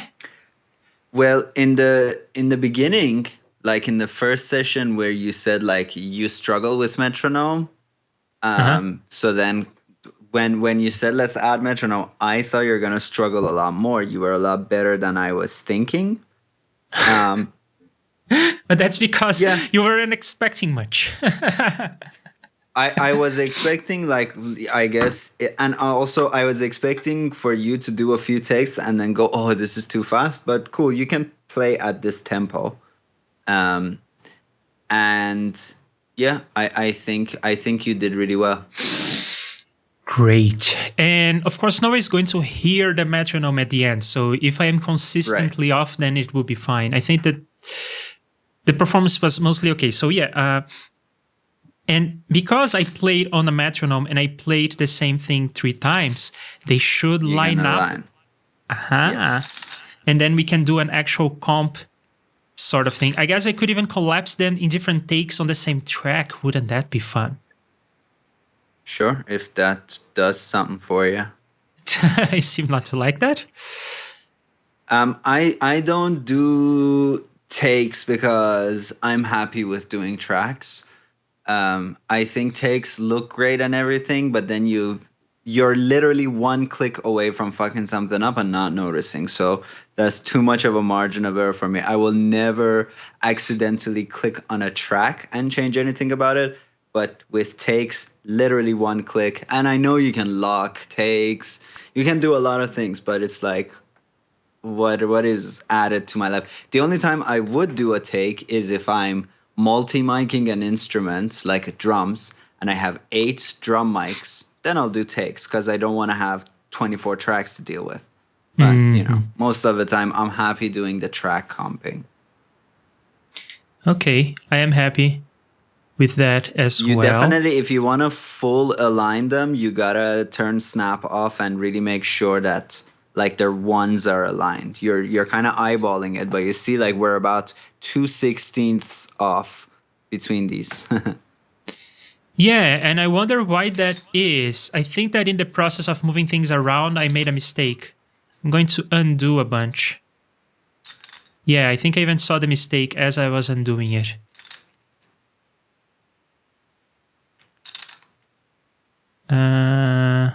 Yeah, when we get to the effects, it means that I have not touched the items at this point. So I will But when you align, you can set your snap to hold or set your grid size to whole measures so that you're always just cutting from the top of a measure. If you always started from 1. Yeah, I was going to do that by hand, but I think it makes sense for me to come here and do it like measures this. up top. Oh, yeah, you can do that. Yeah.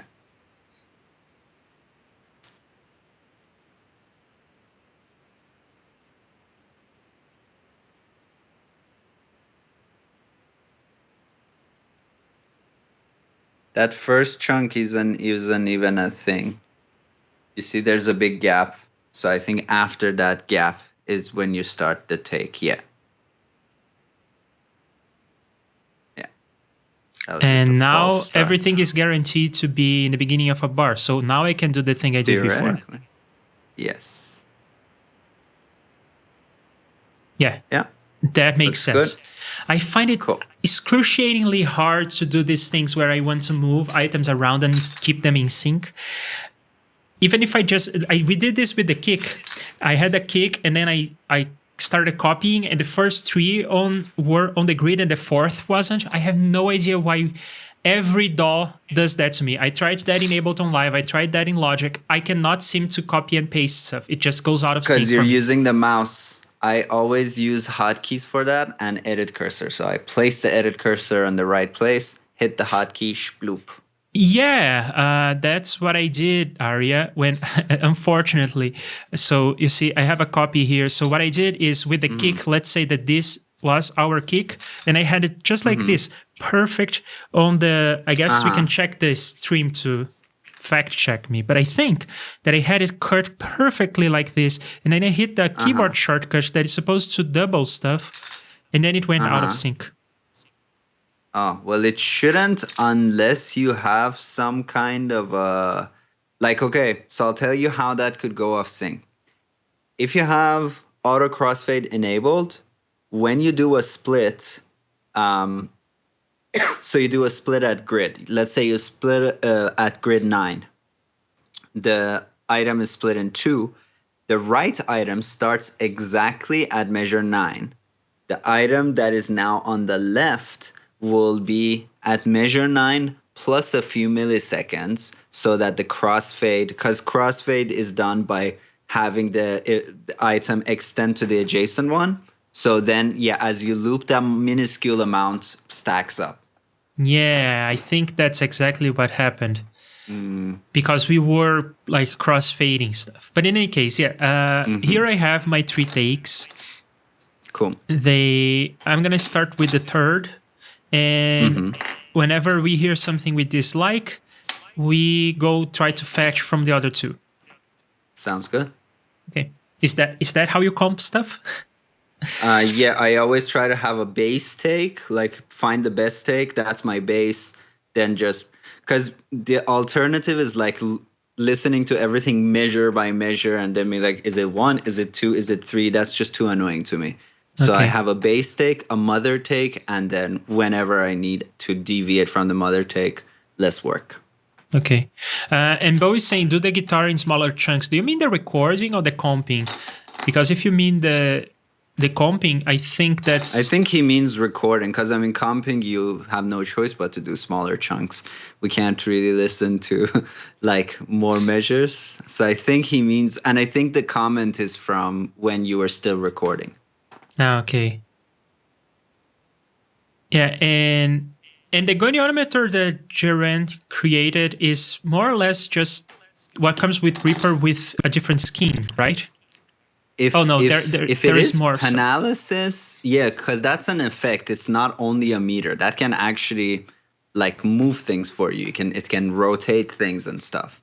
So if this is what Bo is talking about, it's like a visual thing, but it's not exactly a meter. A meter, I want to see numbers and values and shit. Okay.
I'm happy. You're happy? Cool. Yeah, I don't know if it's because it's just in isolation, but since I have, nothing besides the metronome to compare to, just sounds okay. I'm pretty sure that for lights check, camera check, I think your take 1 or 2 was significantly better than this current one. You can also see like where you say, oh, wait, you are about 1/8 early on, oh, wait. Then tap. You see it? The last chord before you stop. Yeah. You see how much earlier you are? Yeah. So I think in take 1, you like nailed that part. I either take 1 or take 2. I was like, wow, he's killing it, that part. So it's worth looking at that one bit if you're happy with the rest. I also thought at the beginning you were a little sloppy and then you corrected yourself and you were on the right one. But just those first few measures, you were kind of rushing a bit and then you started kind of lagging a bit.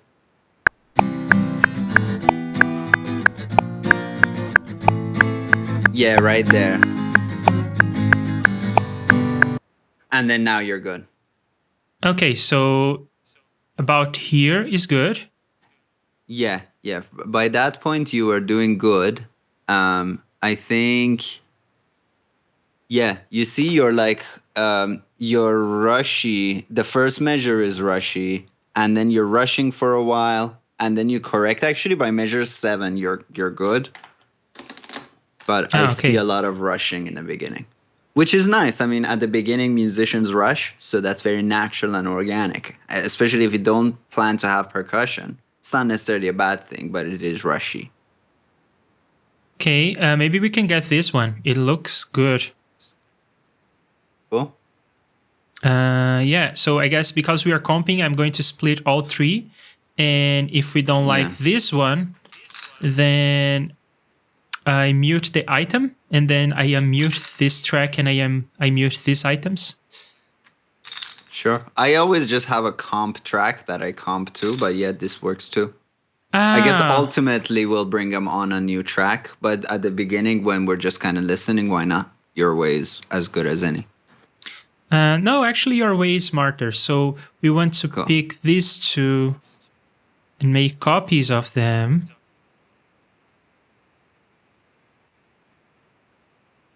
And then you gotta unselect one, yeah. And then actually let's solo this.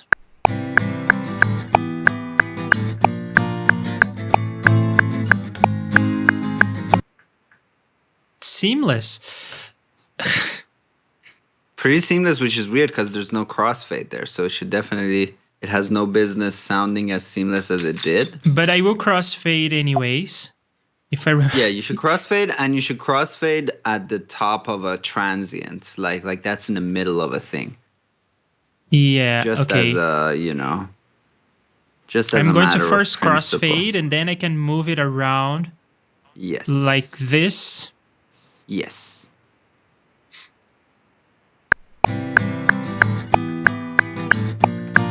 Tight.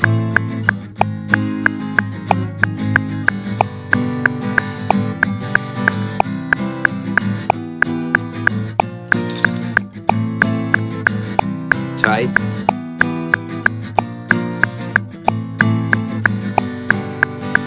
Tight.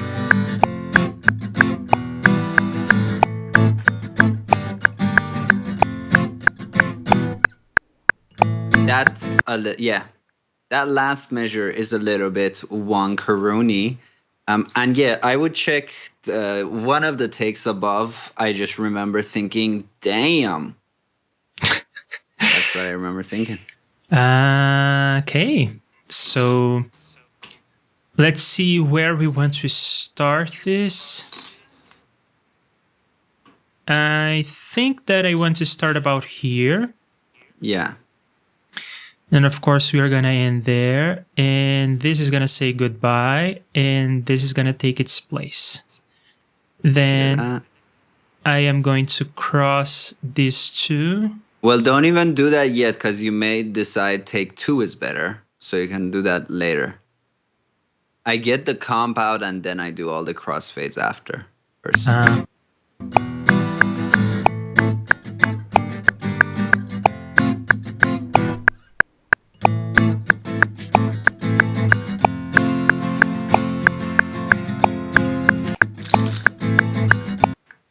I'm not sure I like the da-da-da-da. No, it's okay. Da-da-da? Yeah. Okay. At the end here, I do da-da-da-da. But I like it.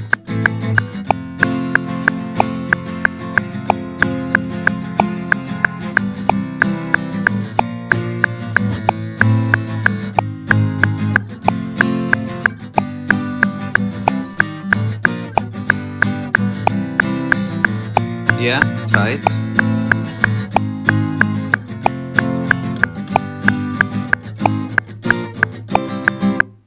You started slowing down towards the end, but again, if you're happy with it, yeah, this is way off, while nothing. This is better. The first one is better, so let's try to get that one working for us. So until I'm gonna say about here, they are similar. Mm-hmm. Right? I will say, overall, if you want to do comping in the future, maybe we can do this. Maybe you can send me your guitars or something, or I can just take something that I have. Because I'll show you a few hotkeys and stuff that I have that makes it hella easy. No mouse required. Okay. Yeah. I'm interested in hearing about that, but Cool. I'm not too concerned with my mouse workflow because it's intuitive, and yeah, this is one of those things. It will annoy me in the long run, and then I will reach out and ask for better Okay. workflows. But right now it is fine, and all the fades are cross fades at this point. I cross faded as I went. Cool. Right, Leandro? Yes, you're right, Leandro. Are you right, Leandro? Yes. Not that it matters here in this silence. We should probably just cut it anyway. And yes, I crossfaded everything. So how about zoom back in on that last crossfade? Way in, like get in there. You see, like go a tad one way because there's a transient and we're fading it out. Whoop, no, shift. Yes. Yeah.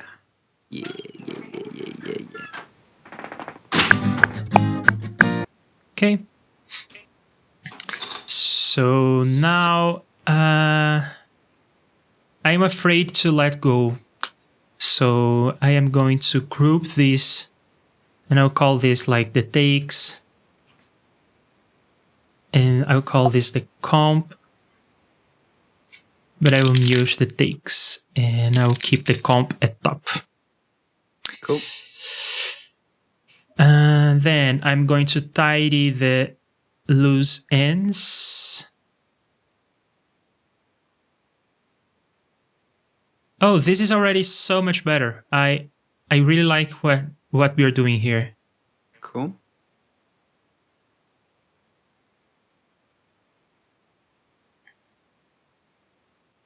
This is going to be great. Okay. So next, let's do the freaking eggs. All right, give it a go.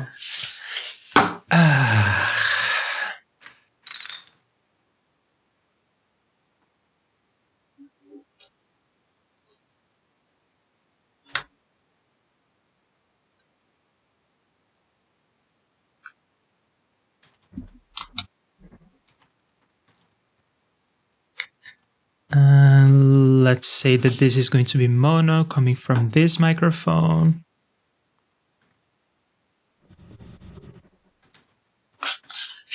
You said that you don't like to hear the shakers through my voiceover mic, so I'm going to turn it off.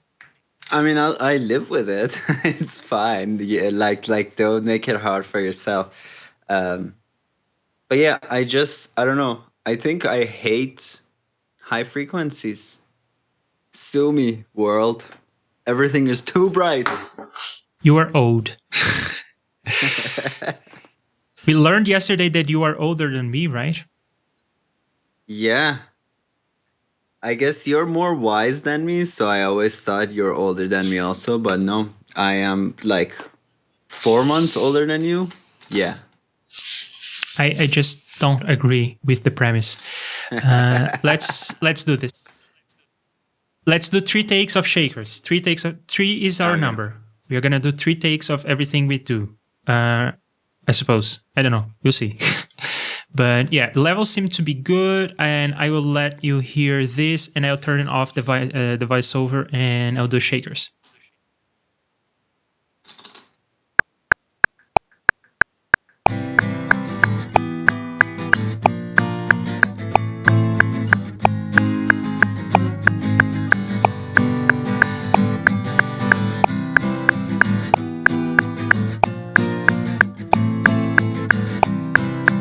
Sorry, I'm not hearing the shakers.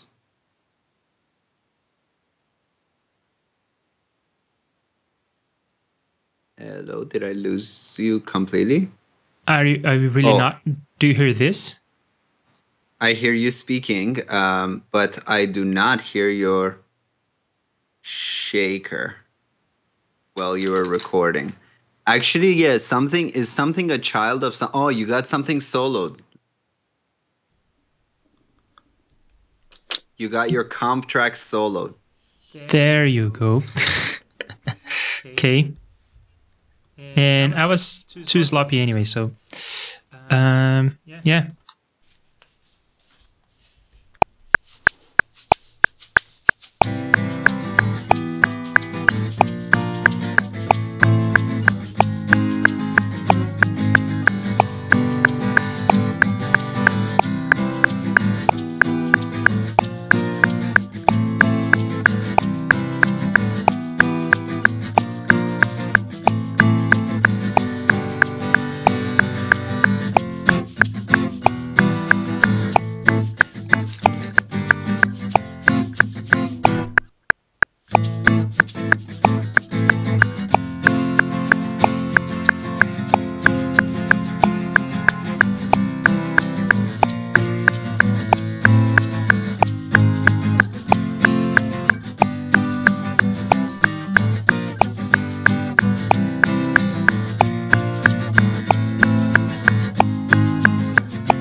Whatever. I don't know what I'm doing. You're not sure if you're liking it or not, or what's the ish?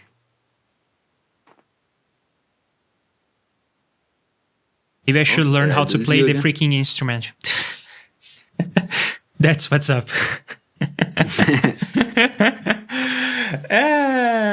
Yikes. I don't know. Let's hear it. Let's see if it has any potential. I mean, Okay. maybe I'm being too hard on myself. I also think you are right. Like maybe it shouldn't be on the whole track. Oh yeah, It could be absolutely. some places and some other places not. So check this out. I tried to stop playing because I'm such a cool guy, and then I'm like half a measure off.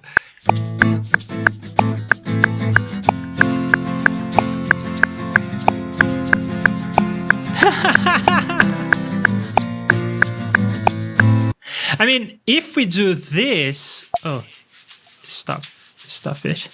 If we do this, then I am super on time.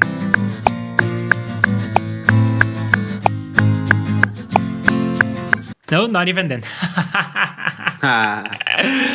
Fuck these freaking eggs. Let's do something else. Okay. You know, another way you can get the egg sound is to hold it and hit it. It's not the same sound, but I don't know. I'm too old for eggs. okay. How about we do? I don't know. Do you want to do something else today, or do you want to just wrap it up? We can do something like I can get the electric. We can do some. Even the open chords, I think, will work better if we do it on the electric and apply some interesting effects to that. Mm-hmm. So we could try that. I mean, I don't have a student coming up at 4. I usually do. So if you want to go longer, I'm down to go longer and do the electric guitar and stuff. But up to you. Yeah. Let's do electric guitar. It's fun to play electric. So I haven't had an electric guitar in 10 years, and now I have one again. So I'll go grab it.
Okay, so I'm back here with the electric guitar. And Arya, while I'm plugging things in, you teach many people. You teach recording and you teach Reaper and whatnot. And then a silly person comes to you with all these grandiose ideas with like, I'm going to play shakers. I'm going to play an ocarina. We still have to do something with the ocarina. I think it will be fun. In any case, yeah. Cool. People come up to you with all these crazy ideas that they don't know how to perform. How does that make you feel? No, I think that's the way it should be. Because, what is that quote? I think is Oscar Wilde, right? Shoot for the stars so you'll end up on the moon or something like that. Like, the sound you hear in your head when you're making a song, by the time you record it, it's a lot shittier. And then by the time you mix it, it may be a lot shittier. So if the idea is realistic, by the time it goes through the filters of humans doing things and digital recording taking a little bit out and this other thing taking a little bit out, it'll be a bad song. So your initial idea should be like the greatest song on the planet, so that by the time you're done with all the mixing, you're at an okay song. You know what I mean? And yeah, and I mean, I think like I always encourage people to just like do stuff, and especially if they're uncomfortable with it. Like, and I never did things when I knew that I can do them. Actually, by the time that I know I can do something, I'm very bored with it and I don't do it. I do things when I don't know how to do it. So the first song I ever released, I knew basically nothing about mixing. I used pan and I used volume. And then same thing with my videos. My first videos are horrible and I'm just learning as I go. That's the only way I learn. So I think as you just do things as you go, and most of it will suck and some of it will be good. And that's just the way it is. If there is somebody who like the first time they recorded something, it sounded good, well, good on them. That's never been me. And does that change when you are on the studio? I guess you have worked on the studio as an engineer, right? Yeah. You mean in terms of like people having overambitious plans and then people just not knowing how to play the freaking eggs that they bring to the studio, and then you're like, oh, fuck. Yeah. And I mean, okay, so in that situation, right, it's like the person getting fucked over is not me because they already paid. So they fuck themselves over. Like when people show up to the studio and they haven't practiced well, they're not tight enough, the only detriment is to them. In fact, from a purely capitalistic point of view, studios prefer people who do things, who try to do things they can't do, because those people end up spending more money at the studio. You know what I mean? Yeah, but I think that career-wise, it's better for you to have worked for Paul McCartney than to have worked for that guy that no one has heard of. So yeah, exactly. And I mean, I've never been the studio owner. I've always been the person working at the studio. So I didn't make those decisions. Like I never was in a position to deny anybody. But yeah, like I guess it makes it even worse, right? Yeah. I've definitely recorded people who like weren't ready to record, and the studio's happy taking their money. And like sometimes they're talented, they just need more practice.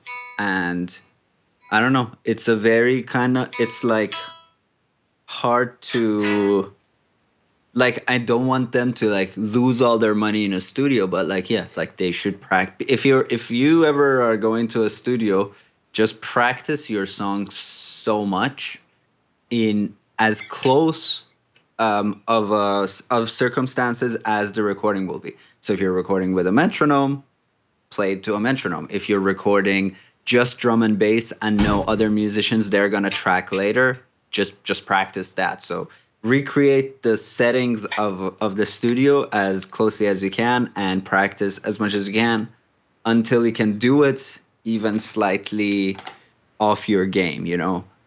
Like even if on your A game you can do it and on your B game you can't do it, you got to make sure you can do it on your B game. Yeah, I If that makes guess sense. that if I rewatch the previous streams, I think I will see a development in how much better I'm playing the song now, because I have played it so many times at this point. Mm-hmm. I'm not saying that it's good, but I think it's better. Mm-hmm. Bo says like loop the egg. Yeah, we can always do that. Like you can always get one good measure of egg action and loop it. No. I'm okay with comping, but that's too much. Okay. So electric guitar, it's plugged in, and I think this one I can just turn on, right? And there is no feedback going on because it's electric. It's plugged in. There you go. How do we make it sound good for tracking? What do you put? Do you like record the guitar DI clean, no worries, or do you like put some effects when you are tracking just to?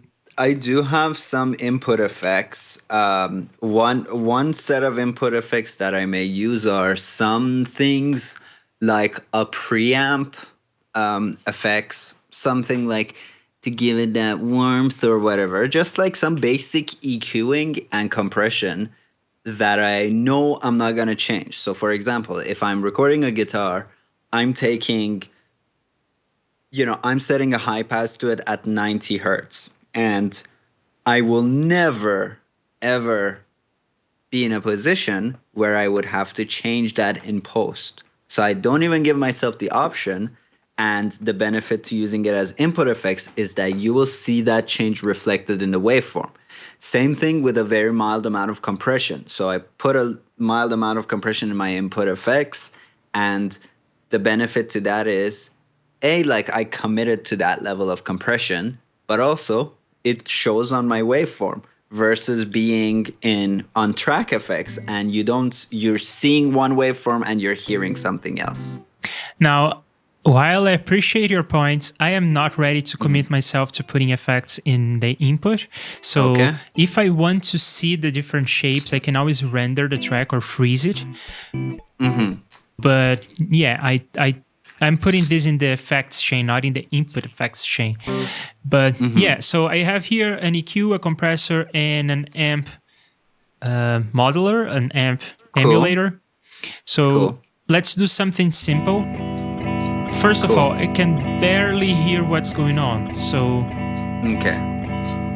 I think we need to make it a little bit louder. Not too much. You're doing this on the preamp, right? Yes. Okay. Do you see my screen? Yes. Well, turn all your effects off first. Let's get the preamp level how we like it. Okay. And have you used this guy before? Comes with Reaper. I have not. I really like actually Garant's amp. Very cool and simple. Okay. So let's use that. Sure, if you want to check it out. It is called something and a half. It's called something for sure. Distortion, soft distortion, something box. I'm bad with names. We'll see. There's box in there. There's box in it, I think, in the name. Or I may be wrong. There is no box in the name? So just look for Garant's Love, and I'll see the name and I'll recognize it, but I will not know. Yeah, we cannot search for name. He didn't sign. People tend not to sign their JS effects the way that they do with. He definitely has done that. So just look for droplets on the filter. Maybe I need to do that. There's something scan for on. new plugins going on. Yeah. Yeah. Okay. So now just look for Garant, and it is Sandwich Amp Distortion. Yes, did not have box in it. Yeah, I love this sound personally. We can check it out. But yeah, and first with everything off, let's get your preamp level straight. Oh, you mean the preamp level on the audio interface? Yeah. Oh, I think I got that one right. So it's Cool. and you cannot see it. Let me do this, and now you can see this. So but it's too small, right? Yeah, I always have a meter showing on the side anyway, but yeah, that's good.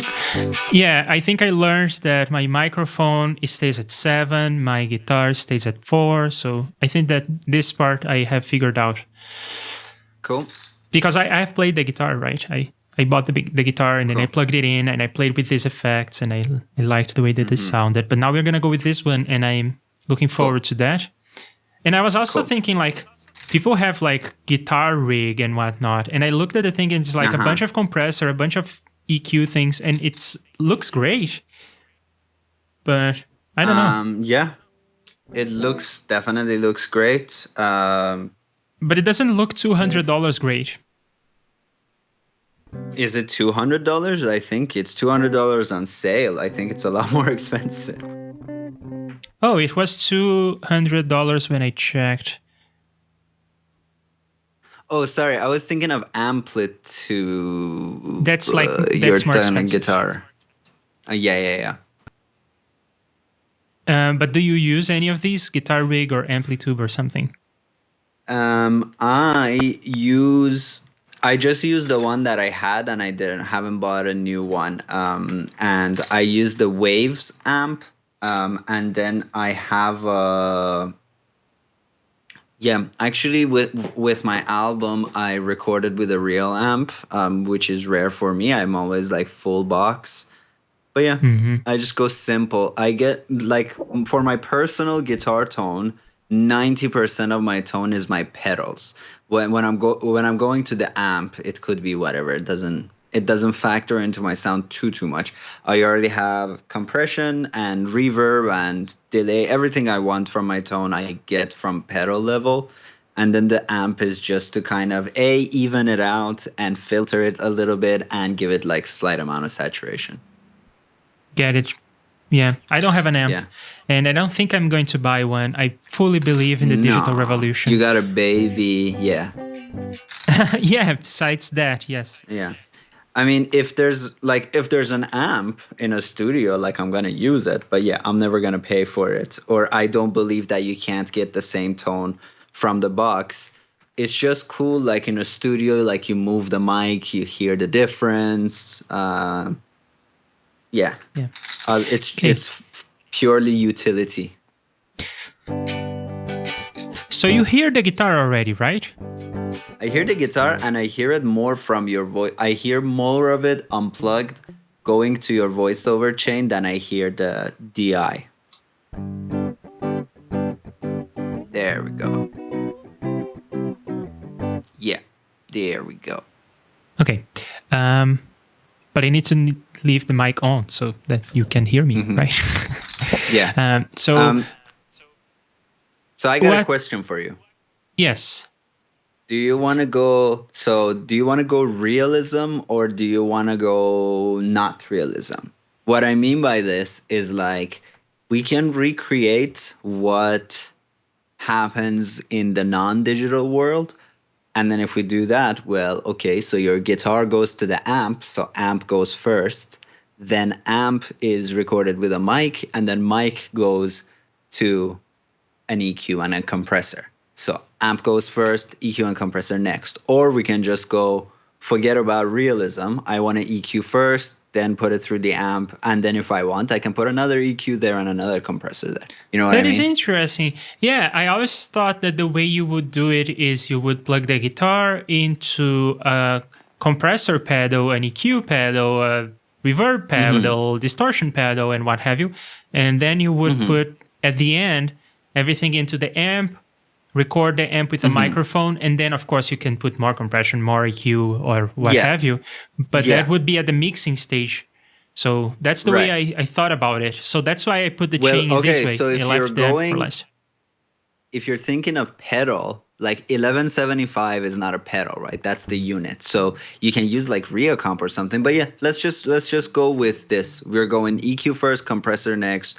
Worst case scenario, we'll add an EQ and compressor after. So let's look at EQ. Okay, so you want to start with EQ. Sure. Okay, so when I just play, the lowest note I can get is about here, 75 hertz.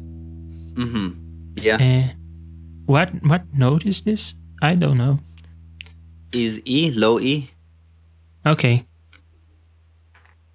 Yeah, low E is the fifth of the thing. So 660, 330, 110, 55. Yeah. Yep, I see it here. That makes sense. Yeah. I mean, of course, I am playing E. I just wanted to see if the spectrum analyzer agreed with me. By the way, since we are talking about this EQ thing, I have a question, which is about the scale of these graphs. So this scale has 500 right in the middle, and of course, it makes sense because these two plugins have been developed by the same person. But I don't think that ReEQ has the same scale. See? In the middle, we have 1,000, which is very different. So, and I guess in different plugins, you have different scales like this. So what's up with that? Yeah, in different plugins, you have different scales, and they all have names. And the same thing with spectrographs. So some spectrographs are like skewed towards the low end. Some really leave a lot of room for the high end, and the low end is a thin strip. So it's the same deal here. It's really about like what you want to see more of. Yeah. I think the EQ one also, well, let's try this. When you make it bigger, I think it shifts a little. I think it gives more room to some stuff. I can do this. And I can even resize it so it occupies the same amount of screen space. And then, of course, it But it's using a different... what are they called? They're called like, one of them is called like Blackman Harris. Oh, these are windows. They are not the scales. Those are the effort. No, I'm saying the name wrong, but these have also names. There's like linear and then logarithmic. There's a few different logarithmic scales. That's the, I guess, the terms of art that I'm looking for, because they are all logarithm. They are there is more space for one part of the spectrum than for another one. And just by the patterns here of the lines, we can see that it's not linear, it's logarithmic. Yeah. It seems like different people make different choices of how they're going to show that. Right. And, so one thing that you can see in all of them, like between 500 and 1K, there's like a lot more lines. You see that? Oh, yeah. Yeah. So they're in also the way that they are fractioned is different. And I think those are just like really kind of musical choices. They are the logarithm, isn't it? Like it's 500, 600, 700, 800, 900, and 1,000. That's why you have these lines here. But between 500 and 200, there is only 2K. We don't have the same level of definition. Between 1K and 2K, we don't have those lines. Fair, yes. And then between 2K and 5K, I guess we start to get like 1K lines, right? Yes. Yeah. So those are also, I think, like what's musically relevant to us. More not than even then, right? Because it goes to... Oh yeah, 2, 3, 4. Yeah, 2K, that's right. 3K, 4K. That seems like what it is, and then it goes like 1K, 1K, 1K. Yeah. So in other words, between 1K and 10K, it gives you 1K lines. Yeah. And between 1K and 100, it gives you 100. Yeah. Lines. And between 100 and 0, it gives you 10 Early lines. tens. Yeah. Yes. Yeah. But logarithms are weird. I'll never get my head around them. I like how dB and there's a few logarithmic scales. So there are logarithmic scales where the low end is a lot more expanded, and then there are logarithmic scales where the high end is a lot more expanded. But do you know why people use dB, which is a measurement that already takes the logarithm in account? It is a logarithm of the amplitude. While in frequency, in the frequency spectrum or the frequency domain, we tend to not use logarithms. We talk about the frequency straight up, but we plot them in logarithms, which is like super confusing for me. I mean, I guess it just makes sense when you think of like overtones, right? Because they multiply, they stack. I think I know the answer You know to my what I question mean? already. The answer is we talk about frequency in logarithms as well. We call them octaves and notes. That's what we do. It's a logarithmic scale, right? Because you double this, you double the frequency when you go an octave up. Yeah. So between it's in 2K powers of and 2. 4K is 1 octave, but also between 1K and 2K is 1 octave, but also between 500 and 1K is 1 octave. So you do need more definition in the low end, because like the difference between 50 hertz and 70 hertz is very significant, and the difference between 2K and 2020 hertz is nothing, completely irrelevant, less than a semitone. And what do I do with the EQing of the guitar? Okay, so I mean, classically, we'll put a high pass there. And you need to cut at least 50 hertz because you're in Europe. So you need to be at least at 50, but I'm like at 70, you know? And I always think of the fact that like the 70 doesn't mean that we don't hear 70 at all. It means we are hearing 70 like a very slight amount quieter.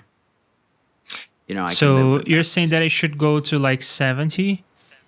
And then I make the Q, I want it a lot more steep. So do you want to change the Q, which will also add some resonance? No, it does not for the low cut. So I guess what you want is to change the steepness of the curve. This one has, even 24 is good, but if you're happy with 18, if you want to keep it safe, be safe. Yeah 24 is fine. I don't know what I'm doing. I'm learning. I'll hear what I... That's good.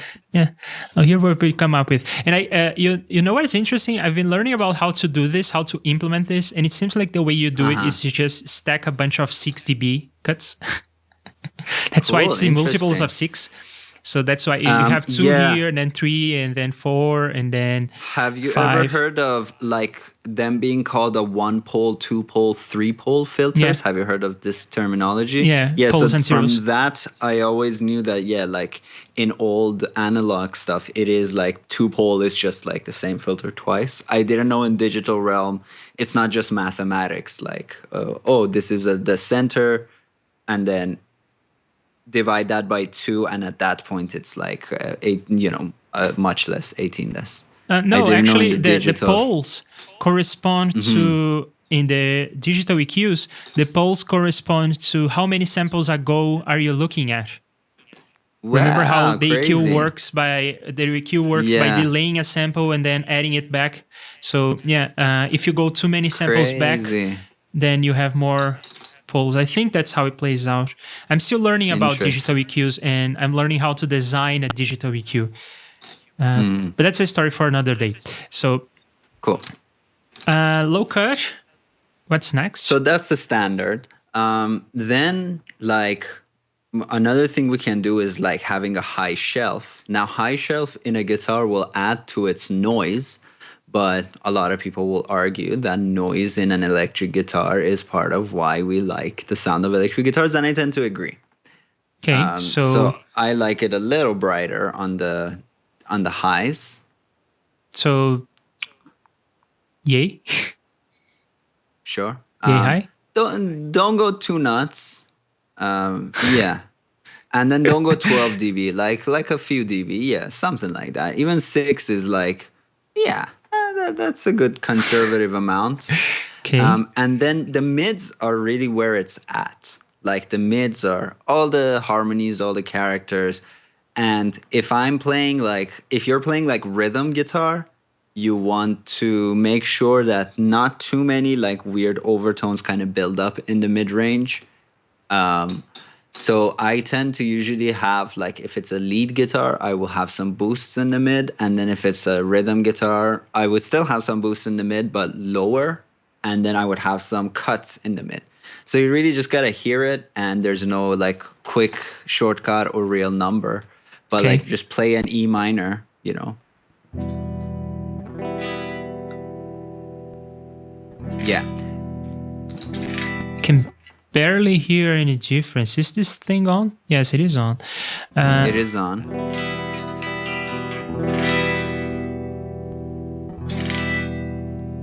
I think Video Ninja is starting to get really laggy, which is really interesting. Trying to hear differences on this high shelf, but I guess it's even not loud enough Make for it me louder. to hear. Make it more.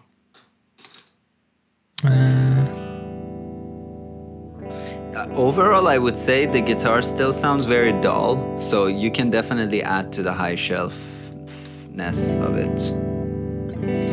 Let's go extreme. Take so it to what? take it to a place you hear it.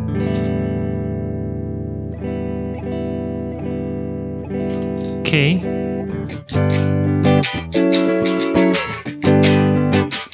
Okay, it's doing something. Yes. I still hear it like almost an equal amount on your voiceover, but that's fine.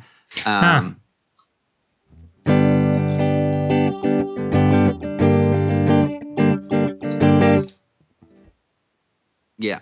There you go. And the high shelf is like a presence. Is basically the same thing on an amp or something. It's just like more high end.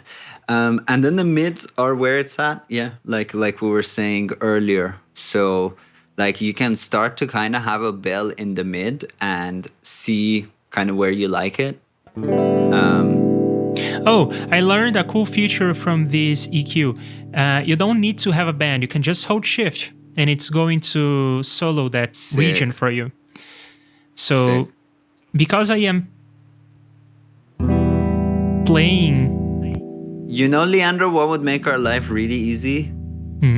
If you record something with the electric guitar and then you don't have to play it.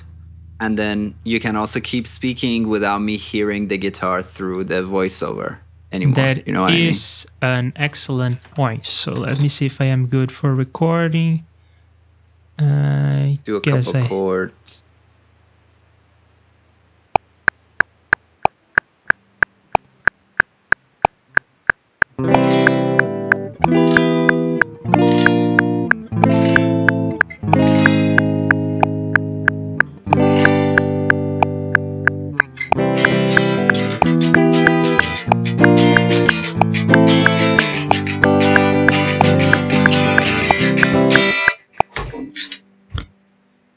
And let me catch up with chat. So yeah, I was just doing that. Yeah, Bo said a bunch of things and I need to catch up with that. So let me see. We need a plugin that makes high frequencies soft and smooth. Isn't that an EQ? I guess since you all don't like the high frequencies, wouldn't you just use an EQ on everything that you hear and smooth that out? And do a clean take with the egg loop and sidechain. No, we'll do the egg. I will practice the egg. That will be part of my homework. I do the guitar strumming kind of feels the same function as the egg would have. So you can skip it. Maybe. I mean, doubling the acoustic with the electric is something that I'm considering. Musical pitch clusters close together, the lower the register you get, and vice versa, of course. Lowest pitch on the guitar is 83 hertz. Below that, you get most of the sound of hitting the strings and rumble. Fair, yeah. We observed that on the spectrum analyzer. Yeah. So, I don't need to play this anymore, right? Now we can... Yeah, now we can loop it and then be hands-free, and you can also speak. And kill the metronome too. I am going to do that. Shield lamps.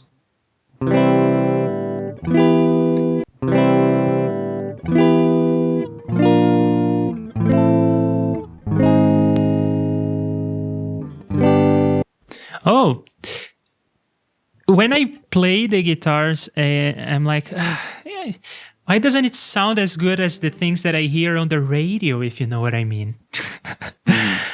Well, This EQ we're makes not doing anything yet. but the EQ makes a huge difference. It's night and day. This high shelf is doing wonders. Mm-hmm.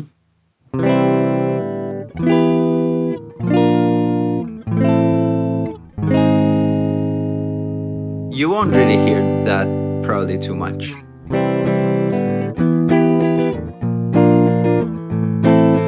Yeah, no, the low cut is not doing anything major, but the high shelf is doing a lot.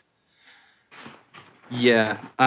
Yeah, and the low cut, honestly, like for me, it helps make when you have a low cut and you have less rumble, it makes transient detection easier, which makes dynamic split easier, which makes stretch markers easier, which makes seeing your waveform better, and also makes, the carve space for drums and bass. It's a total mixing thing, but I just do it as an input effects because I've never had to be like, ooh, maybe I need to play with that low cut later. You know what I mean? I agree. Yes, that makes a lot of sense. I'm just getting rid of the guitar here. Sure. Here we are. Okay, so now I can do the thing that I mentioned before, in which, can I resize this to make it more convenient? Oh, yeah, but it's smart enough to hide some of the interface when I do that. Smart. Yeah, it's not showing me this part of the interface because it doesn't fit, I suppose. But yeah, so let's get rid of that band and hear this.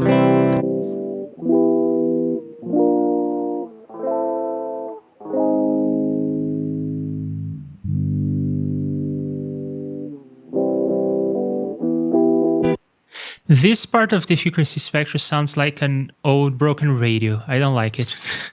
Okay, put a cut there. Put a cut there, and then we'll put a boost somewhere that you like the sound of. Did you like the kind of warmer sound further around like 100, 200 area? Did you like that more?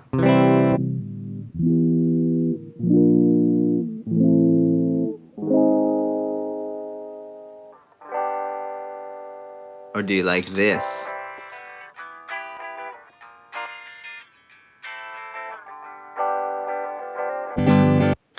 No, I think I prefer this part. But then Cool. at that point, it's like the shelf. So, yeah. Well, we can adjust the shelf. The shelf is a little bit much. Like we wanted you to hear it. We don't, because we're also adding like to the noise, right? There's a lot of noise there. So what you're hearing that you're liking may just be around 2K. We can boost 2K, and we can even put a cut kind of further ahead if you find it to be too like clicky. Like around 5K is the sound of the pick, which like you also have that in the acoustic guitar. And the acoustic guitar, you may want to emphasize that, so you may want to place a cut there on the electric, I see. So it's more like this? Something like that, yeah. And then you have another, and then like, yeah, I think you like the 1K, 2K area, so you can have a boost there.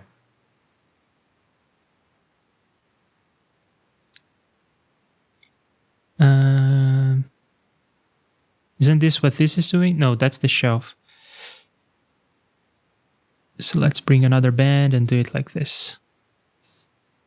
And just by I'd say go between 1K and 2K rather than being between 2K and 5-ish K. Yeah. And this is just by eye, but let's hear it.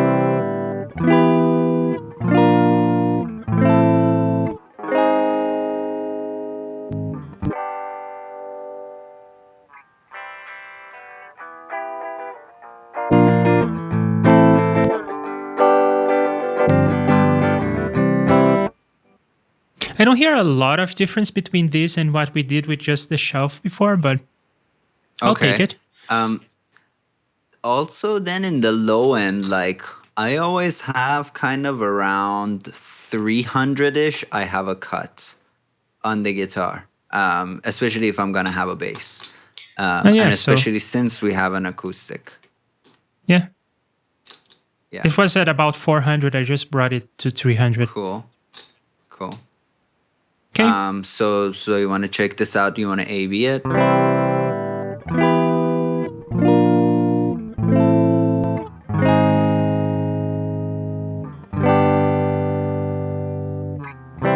I'm a fan. Yeah, I love it. Cool. Let's go to the compressor.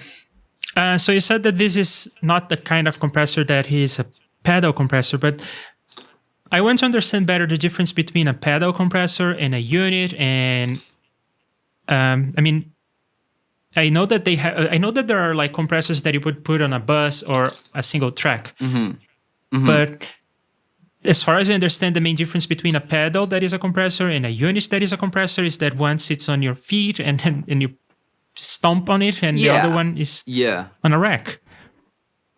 So my compressor pedal, and I actually don't have it right now. I've lent some of my pedals to a friend, but it has 3 controls. It has a compressor control, and the compressor, and it does not have a threshold. It has a compressor, it has a blend, and it has an attack.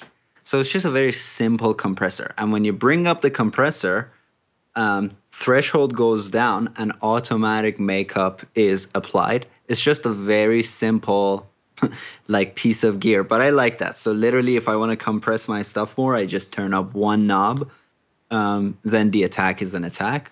The release is automatic. And then the blend is like, do you want to let some of the dry signal through or not? So it's just a very simplified version of a thing. You can totally, I mean, a compressor pedal could definitely sound like an 1175. But yeah, like a compressor at the pedal stage, it's just kind of like making sure that the level hitting your amplifier and other pedals is at a place that those amps and pedals like. So if we can get that with this compressor, we're good. Yeah, I was playing around with the guitar, and I put all the compressors that come with Reaper on a track, and I found that this one is the one that I like the most because it makes so much sense. The controls make sense. They are calibrated in a way that makes sense. Just the default is already good, and if I change the ratio, I can see the difference. I can hear the difference. It makes a lot of sense. While with something like Recomp, it is just too much. I don't know. Right. I agree. I know what all these parameters do. I know what attack and RMS size means. Just don't know how to use these things. And then there are other things like the Fairly Childish, and it has like a bias and a time constant. Right. And it really doesn't make sense to me. But the 1175 seems like it's 3 knobs. Yeah. I know what they do. Threshold. Yeah. Ratio. And attack and release. Okay, so it's 4 knobs. Yeah. So really the point of a pedal compressor is to be simple and is to get you to a level that you're hitting the amp at a level that the amp likes. Yeah, Bo is saying that he uses the revolver compressor, but I think that's the compressor that he made. So if you don't have that installed, you don't have that. Okay. Yeah, I don't have many things installed. I install them as they come. So yeah, 1175, it is a compressor. Okay. Let's use that. Let's keep it gentle, I suppose. Somewhat gentle, yeah. And really, like, also the pedal compressors do a lot of boosting.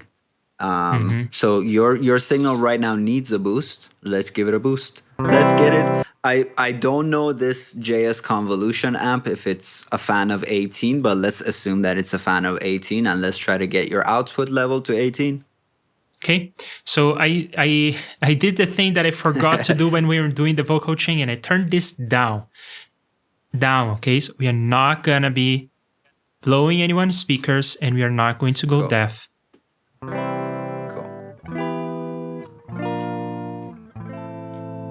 Well, hang in there. It's already at around minus 18 if we don't do anything. Why does it sound so quiet to me?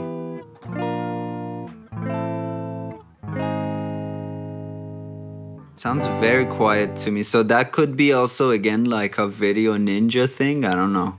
Oh, and also there is the fact that I'm compressing my voice and I'm bringing it up.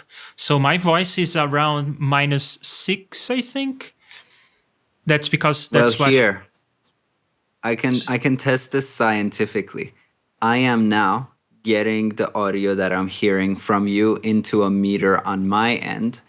Okay. Actually, let me add the meter, or I'll just use my monitoring effect. So play your thing now.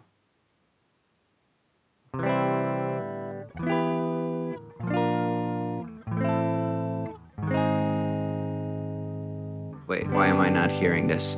Oh, because I'm dumb. Hold on, sorry.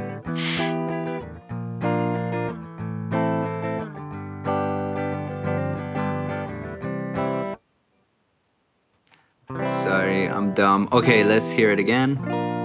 It's still playing. It seems like you pressed the wrong button, Arya. I did. Okay, now play it.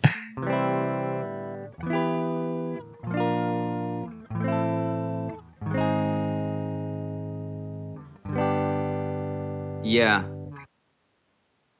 What do you get? So what's coming into here is like 24-ish. That's interesting. So I'm hearing it quieter. Play one more time.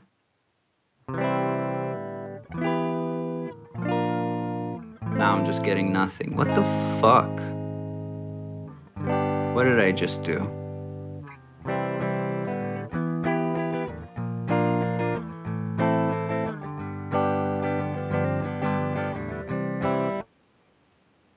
Yeah, I'm hearing like a little quieter. But anyway, okay. Okay. And we have no idea. We have no idea what this amp that you like uses. But let's, assuming that right now is 12, or it is 12, let's get it to 18 by doing some compression. Say that again. What is 12? So you're outputting at around 12, right? Let's output at around 18. Yeah, okay. I see what you mean. It's about here in the middle, minus 15, I would say. But yeah.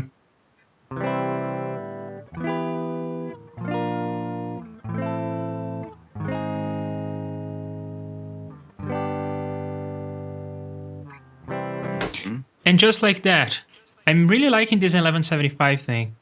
It seems to be modeled after something that is called the 1176, right? By Universal Audio. Yeah. So one thing you should do is with compression, go a bit below 18 so that we can boost it a little bit, and that will bring up your quieter parts.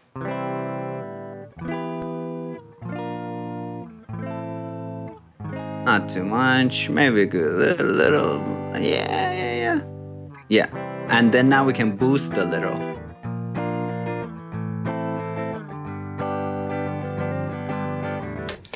Yeah, so what is the lore on the 1176? You said that the fairly childish thing, the Fairchild is like David Gilmour has 3 or 5 of them. And what is the lore on this 1175? Do you like it? Or the 1176, is it any good? Do you like it?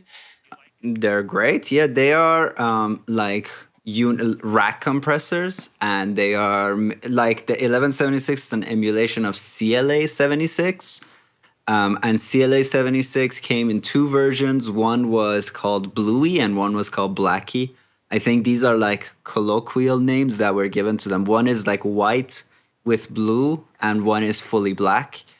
And a lot of people said, oh, like the black one, that one's better on low end. Like it's got better low end response when you begin to compress hard. I personally don't really hear too much of a difference between the 2 versions of CLA 76. And yeah, they have very simple controls. So if you look at a picture of them, they have an input and an output. And basically from the input and the output, the compressor itself figures out where to put the ratio and threshold, where to put the threshold, right? So you're kind of like, if you drive the input more without touching the output, that means you're compressing harder, you're bringing the threshold further down, and vice versa. Then it has an attack and release, and it's not modular, right? It's fully like the attack and release are like, you can have 1, you can have 3, you can have 5, you can have 7, and then you can have ratios. And then the lore is, it is true, you can have all the ratio buttons pushed at the same time. And that is supposed to give you a huge ratio, like compress the hell out of everything. Yeah.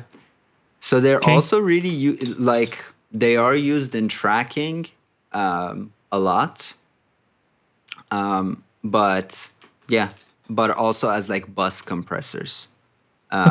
So they're very versatile and they're very simple to use. And actually, I feel like the 1176 JSFX, does it give us more things that the other one doesn't have? Yeah, it just gives it differently. It doesn't give us that input and output situation. It just gives us a threshold and gain. Yeah, and I prefer the threshold because I see the meter and I know where I want to go. Cool. Yeah. So in fact, I think that this is an improvement, if anything. And I think I can trust Stilwell to do good things, right? Yeah. Well, there's a whole thing by Dan Worrell on this compressor. Yeah, I watched that, and it seems to have been fixed. That's why there are the blown capacitors things. These are the broken ones. Bo says, how close is the Reaper version to an original? Well, I've used the original last time before I had Reaper. So if I have to A/B it in my head, I have to think of a thing I heard 6 years ago and a thing that I heard today. So I don't know how close they are. I would tell you that Waves versions of CLA 76 is very, very close. Like in a class, we compared the hardware and the software version, and it was just so damn close. It was so damn close. Some people were like, "Ooh, I hear it," and I couldn't hear it. And yeah, nobody could really like hear it too much, honestly. Great. And it seems to be a super simple design too. I mean, I watched the Dan Worrell videos and I read some stuff on the internet, and then I looked at the code, and the code is like, what? The sliders, the sample section, that's the meat of the code, right? That's what's processing the audio. And look at this, it's not even a full screen. And I'm running my display in huge letter sizes. So this thing is so freaking simple. Aren't the Waves ones modeled on Chris Lord Alge's unit? I don't know. Yep. They look exactly like the hardware, so I thought they sound exactly like the hardware, and then we did a test, and they sounded so similar that most people couldn't articulate the differences. Okay, lore has it that it sounds a bit different. I don't know. Okay, so you said that you liked this guy, right? So why don't we try to use it? Yeah. I haven't used the JS convolution amp, so I have no frame of reference, but let's use this one. Yeah, let's use this one that you know. Let's give it a go.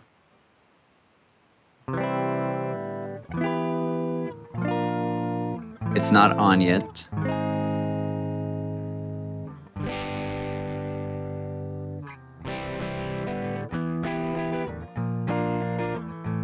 So this distortion thing is like a threshold. The level here is like a threshold.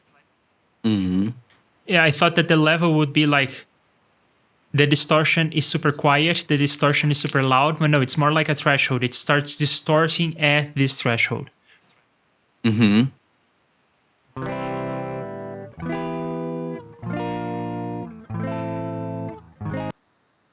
little bit of crunch is okay, not too much.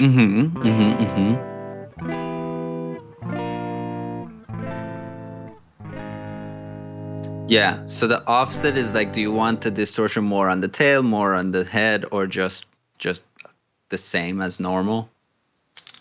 Tail and head of what? Like, okay, make the offset minus 100% and you'll hear it.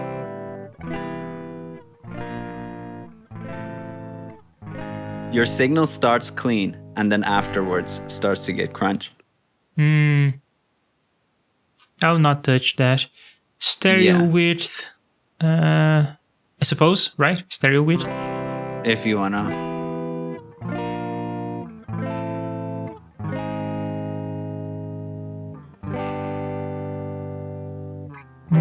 No. I don't hear too much of a difference yet. I don't know why that is. But yeah, the filter is like kind of the EQ of the matter, so you can play with that. Give it a little more gain too. In which stage? On the distortion stage. Maybe give it like 3, something like that.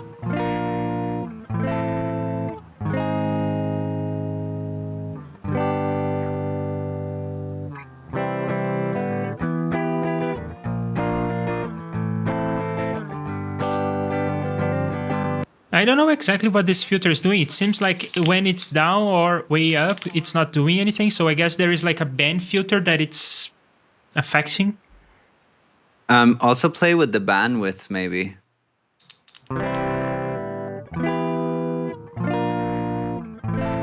Yeah, when I make it wider, it's affecting more frequencies. I think that's what this is doing. So it's a filter of which frequencies are affected.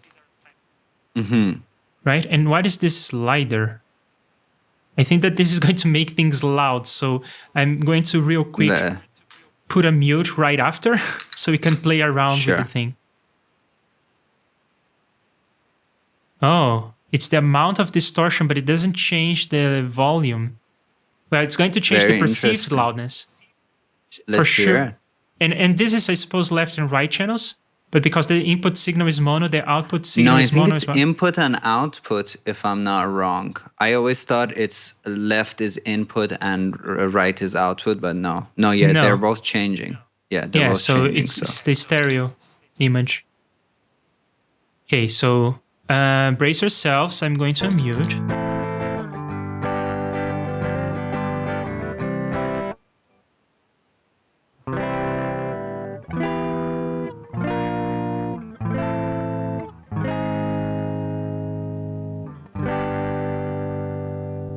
You know what this is?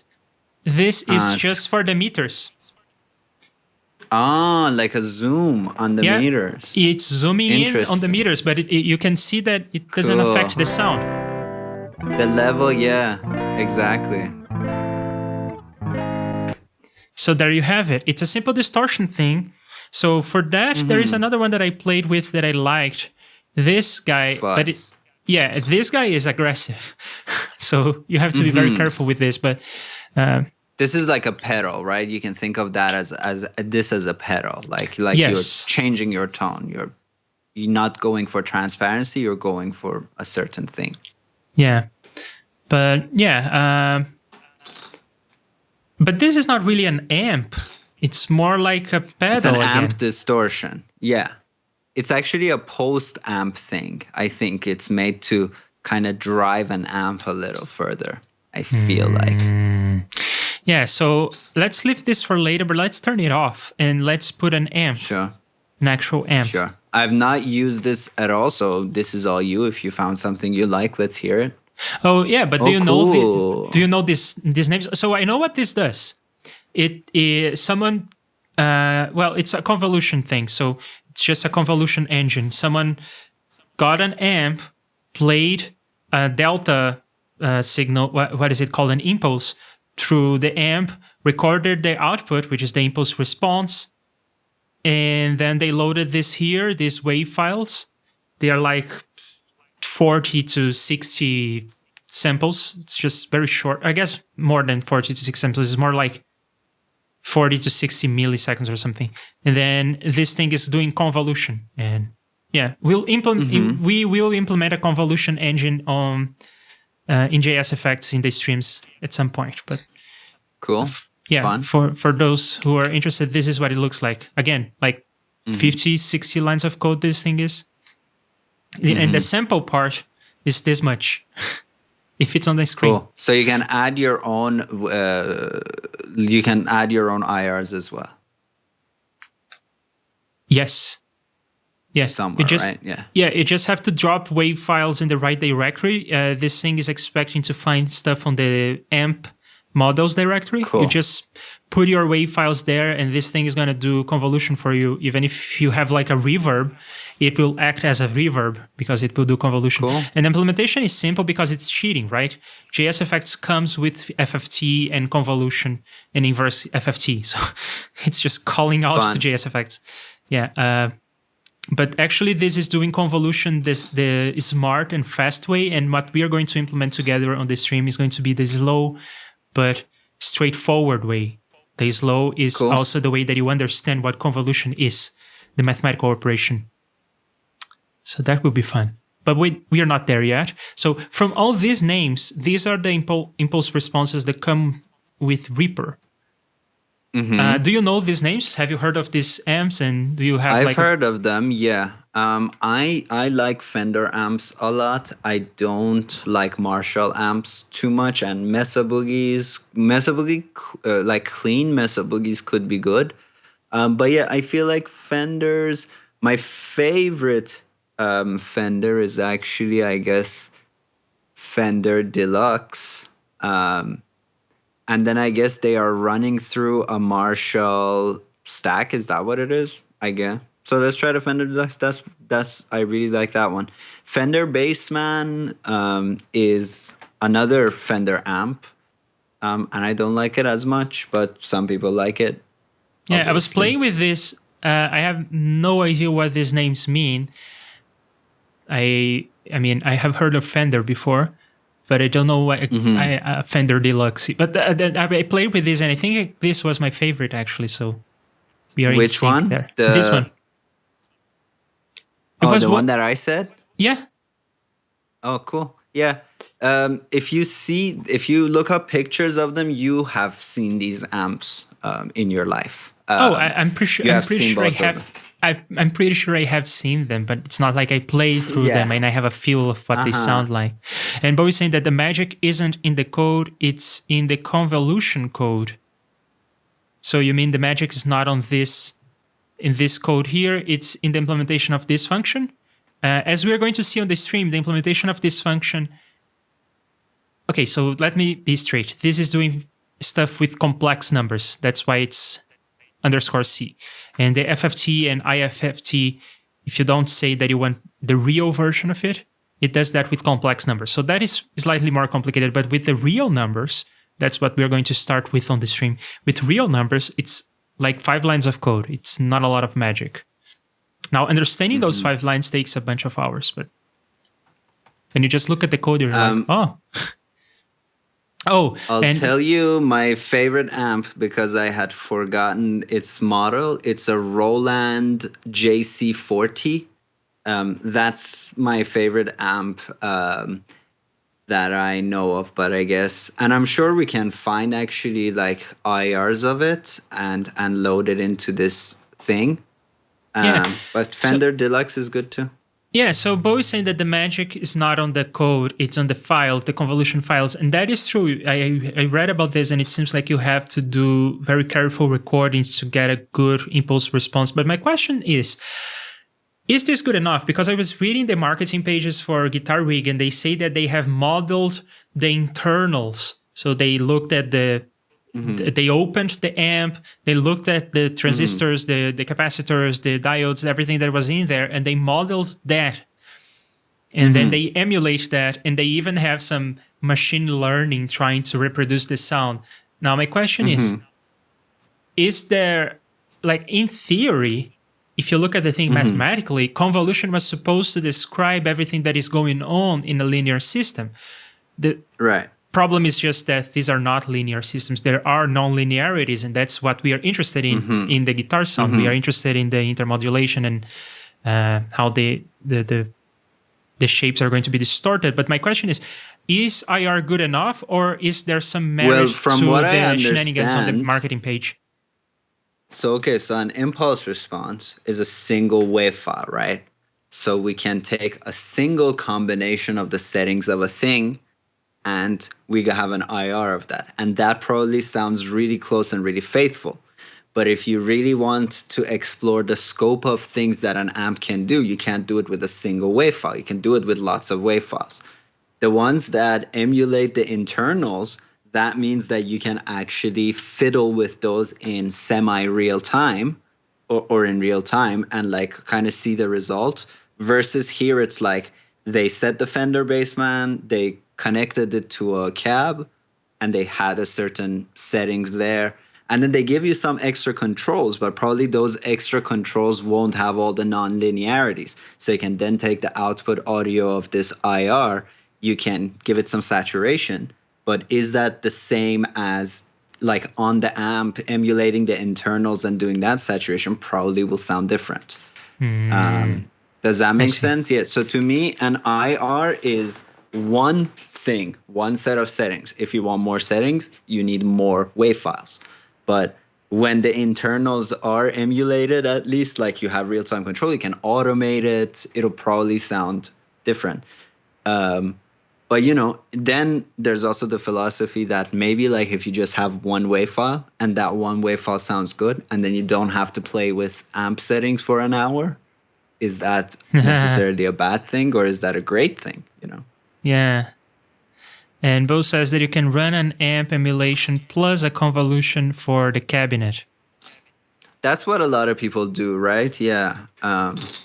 They use convolution for the cab, but they would prefer like more control on the amp side of things. So what is the cab doing versus what is the amp doing? The cab is the speaker, right? So the amp head is doing all the like processing, and the cab is outputting that processing. So you can use the same head and you can use it on different cabs, and based on like the shape of the speaker and the number of speakers and the size of the speaker and all of that stuff, you're getting like more power, less power, more energy, less energy, or just like, I don't know, maybe different cabs definitely will have different sounds. Maybe some have better low end, some have better high end, some have better mid, I see. So I guess most of the nonlinearities come from the amp. The cab is just trying to reproduce that. And some like will do cabs usually have very little controls on them, right? Like a pure cab is just like literally has an input, may have a gain or a couple of switches for like very basic kind of filtering, but it doesn't have too many controls. The head has lots of controls. Mm-hmm. And Bo says that the cab is basically a really complex frequency correction. So interesting. Can you elaborate on that? And he says that he's still waiting for someone to properly model a guitar cab. It seems like most of the emulation goes into the amp, not the cab. I almost like when I was younger and started playing music, I had an amp cab combo, and I had the Roland JC40. So it has an amp head with controls, and in itself it has a cabinet. You can bypass the cabinet and go through external cabinets, but it was a combo. So it had the amp and the cab. I never personally had a head and then a cab. So yeah. And then, things went digital and I started traveling, and I just never had like an amp that I was carrying with me. Mm-hmm. So Bo definitely knows more about like a cab. I've never owned a cab. I've played through cabs and it's like, cool. That sounds good. Okay, so speaking of cool, that sounds good. Let's see what let's see what this impulse response is gonna do for us. And let me see. Upsample impulse if required, yes. And the channel mode, I want to go from left to stereo. Yeah, sure. The thing is coming on the left channel anyway. And then the filter size and FFT size are not knobs that I can play with. They're fixed sliders. I think that they exist there for outputs, really. They are going to show a meter of something. What the hell?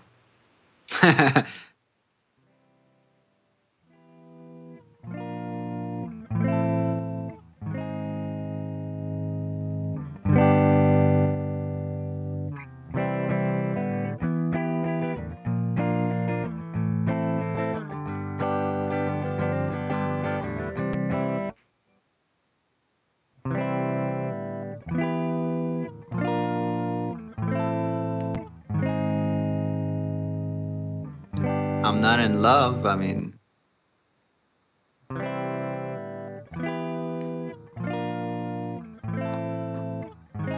I think that was the one that I liked.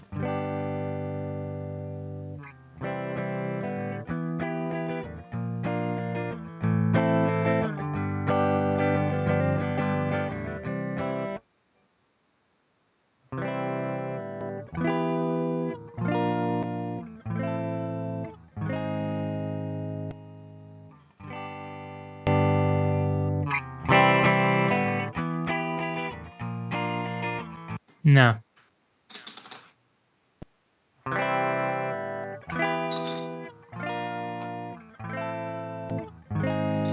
Yeah, I think that this is my favorite of the bunch. Cool. It's warm. And it does something. Let me catch up with what you all are saying. Okay, so sure, then run a frequency sweep or a noise burst and record that, which will give the frequency response of the cabinet. Yeah, so a sine sweep is equivalent to an impulse. The impulse is modeling the thing on the time domain. The sine sweep is measuring the thing on the frequency domain. But you can convert between them using FFTs or using GFTs in general. You then run your guitar through signal to... And by the way, that's interesting, right? They are equivalent measurements, but in some situations you use one or the other. Do you know when you use one or the other? I also have a question about this next comment. You say you then run your guitar signal through it to get that sound.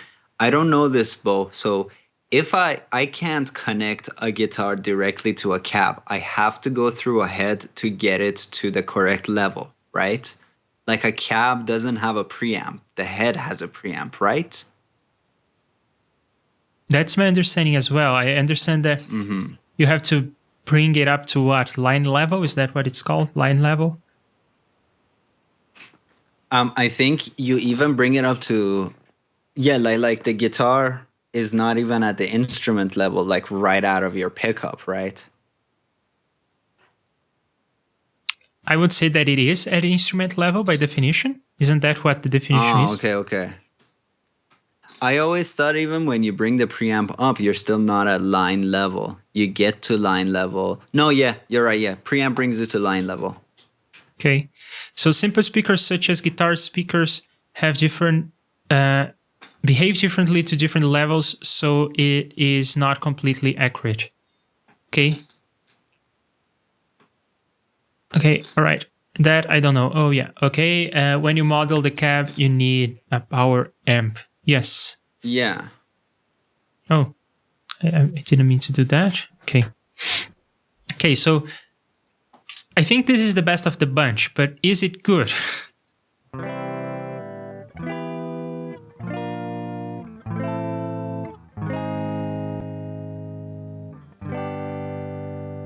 Do you like it, Arya? Do you like it, Bo? If you want a good test, we should level match it because the amp is quieter right now than bypassed.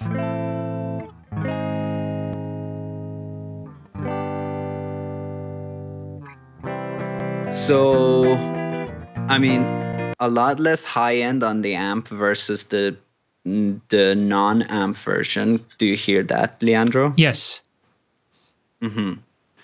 A lot more warmth on the amp than the other version. You know what I mean? Yeah. So which one do you like more? I honestly, I'm not in love with this amp. If we're all friends here. Why lie? I'm not in love with it. Fair. I am not in love with it either, but is it okay for me to not have any sort of amp emulation on the process? It's definitely okay. You can also just use like saturation and then see if you like saturation more. Okay. And in terms of saturation, the best thing about stuff like Guitar Rig, right, to me is like, and I haven't really used Guitar Rig, but like my bandmate did. So my bandmate would search for bright, clean And then you get like 9 presets and you click through them. There's definitely lots of value in that, right? Being able to quickly switch through a bunch of tones and get a starting point and get going from there. So you don't have that. So yeah, I mean, like, let's see, like, I feel like the amp killed a little too much of our high end. So what we can definitely do is we can split the signal, let a little bit of the high through, and then use the amp to give us that mid warmth, and use both of them together. That's always an option.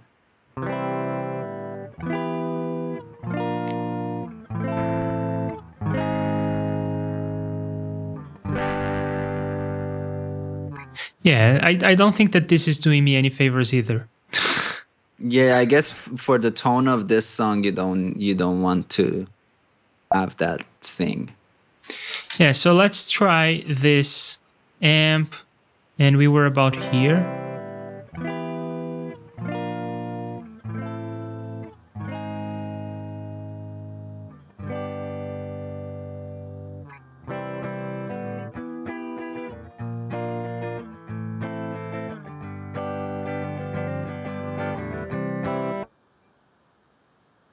I like the mix of them for sure.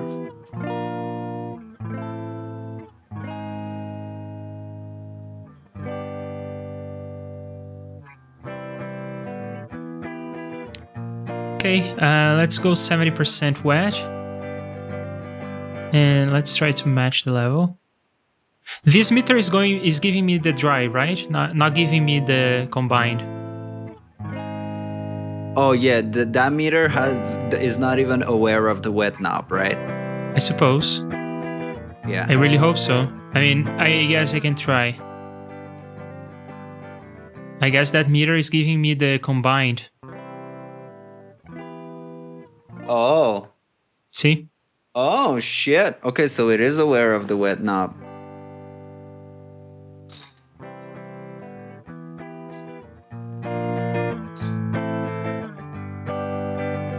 That's one of those things where I wish it wasn't like that. I wish the wet knob, you know what I mean? I know. Okay, so Bo has... I still don't know why, like, when it gets to me, it's like 6 dB quieter, but whatever. Is my voice also quieter? I mean, check the levels on my voice here on my side. So here on my side, my voice is... come on, get out of the way. Your voice is at like 3 for me. And for me, how do I even see? Go to the mixer, Do you have maybe? monitoring effects? That would be good. Okay, so here is me, and I'm reaching about like -2, -3. So I'm also seeing -3 on your voiceover, but somehow on your guitar, I'm hearing it, I guess, a little quieter. Ooh, sorry. Weird. It's just Did I mess something up with these knobs? No, they are all at unity. Bo said guitar interface, computer, DAW, amp sim, cap sim. You can skip the amp sim to get the guitar sound because a lot of the character of an amp is in the cap frequency response. Interesting. Let me see if I understand this. So he's talking about the guitar goes to an interface, goes to a computer, goes to DAW, and then an amp simulator and cab simulator in the DAW, right? We're in the DAW. We're not okay. on hardware anyway, yeah. And Islam on 1175 and compress it, then an EQ that you push some frequencies. You know, Bo, that comment is interesting because I always thought the character comes from the cab and the character comes from the amp and the cab is just a speaker. But you're saying like the cab's frequency response is affecting how we hear the head, which I understand too, because like you can plug the same amp into different cabs and you'll get very different sounds.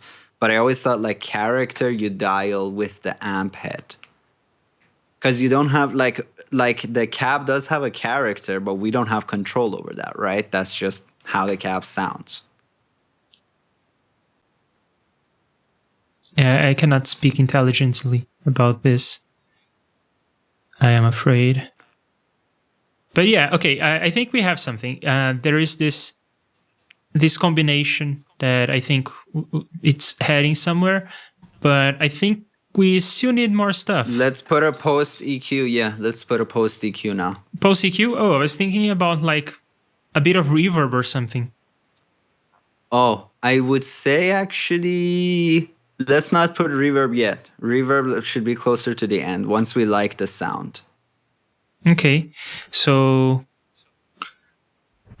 what are we EQing now? Are we EQing after the amp?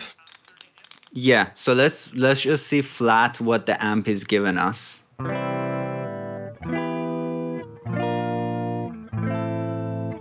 I don't know, like on the re-EQ, what is that like brighter amount and what is this fainter amount? What are these things? Mid and side. Oh, so the mid is, or no, sorry, the mid is the sides are the brighter thing. Yes. Okay, yeah, so this cool. is mid and this is side. So it always goes like this, faint and then the more prominent line. So thing is bright. Yeah, so if I look at, for instance, left and right, then I guess they're going to match because it's a mono signal. But you would see two different colors. But yeah, we were looking at mid side, and I don't think we want to look at mid side. I think we want to look at full, right? Just look at full. We're mono still. Yeah. Cool. So, what's the deal?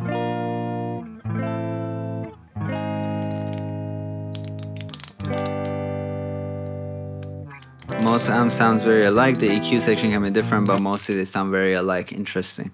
There's like shootouts and stuff for amps. I honestly like never cared too much about that stuff. It's like every amp I ever played, it's like sounds good, sounds fine. Again, I get most of my tone from pedals, so for the type of guitar playing that I do, amp is next to irrelevant. I need my pedals. Without my pedals, I sound like crap. Fair. Okay, so Bo is saying try the 1175 and then test the reverse EQ trick. The 1175 is great with clean guitar. Well, that's the one we are using, but I'm not sure I know what the reverse EQ trick is. Do you mean like you put like if you cut somewhere, you boost it after you saturated it? I think that's what he means. Yeah, I think I know that trick. You do a bump on the EQ and then you go through the compressor and then you do a huge dip to compensate. Mm-hmm.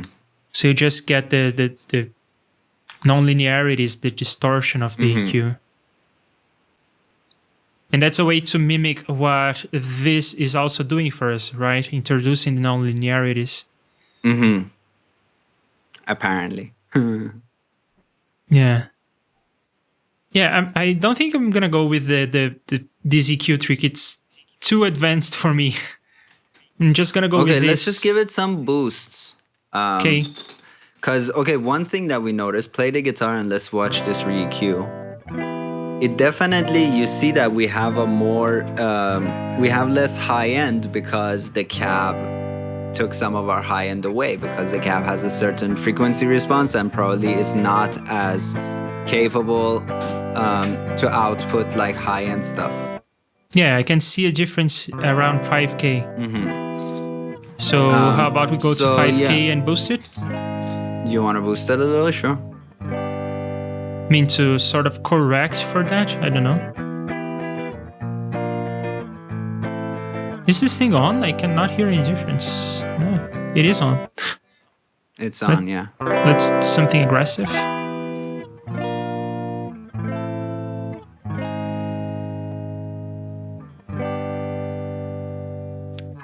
It's barely noticeable. It's more crystally. But again, like mids are where we want to focus. Like mid boosts are what's gonna give us like, ooh.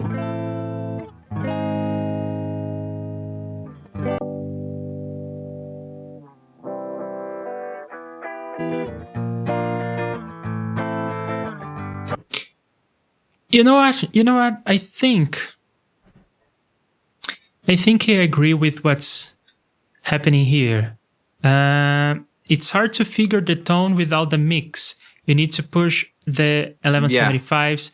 A Fender Twin type cab may be better. Isn't that the one we are using? The Fender Twin type? We're using Fender Deluxe with, I don't know what cab that is. Yeah, I guess the Tweed Champ cab. I don't know that cab. Yeah, but I think, you know what I think? That I'm good enough for tracking. Let's write a part and record this.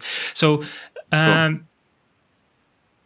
guess one thing that I can try is to just double this, or I can do the open chord situation, something like that. Totally up to you. Okay.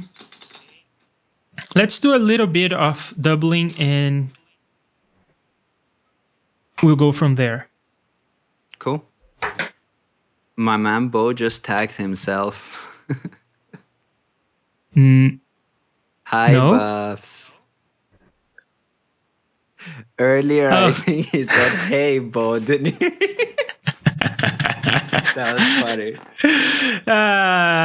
Hey, Bops. It's great to have you here. And now you're going to see me recording the same part, the same guitar part. And for your benefit, Arya, and probably everyone else, I'm going to mute the microphone. Cool. Oh, I'm also going to tune the guitar so we can talk. And I had this as a monitoring effect following your suggestion, but then the problem is that the monitoring goes after the effects change, so I would be tuning with like the compressor and distortion in the middle, which doesn't really make sense, right? On my recording tracks, I have input effects, but the tuner and monitoring effects I use when I want to know the pitch of a sample or whatever real quick. I think I tuned this already, actually. It's in tune. I should at one point show you my recording track because I think you need something like that in your life. Even like I can show it to you now as well, but I think I can sell you my recording track. We'll talk about the price. No, I mean like...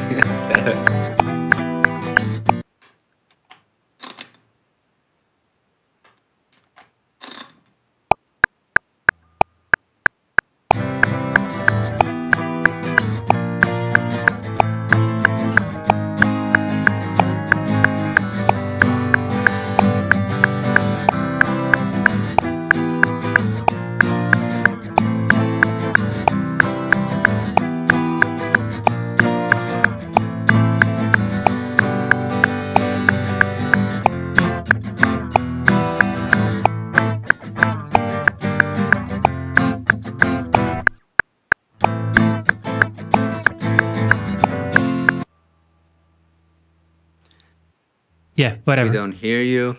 I made a mistake, but it's Leandro, fine. I think I have an idea about why I'm hearing your guitar quieter, because I'm hearing your acoustic guitar the same level. Do you have pan law set to 0 or another number? I have never touched that setting. Right click on your pan knob.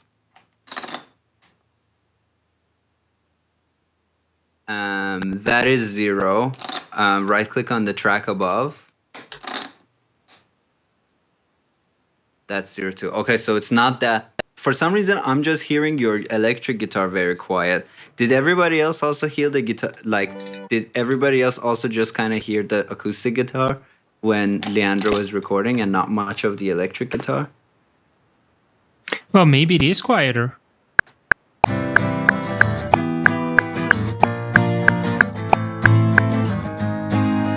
It is in reality also, yeah, much quieter. Yes. That's a pan, by the way. Huh?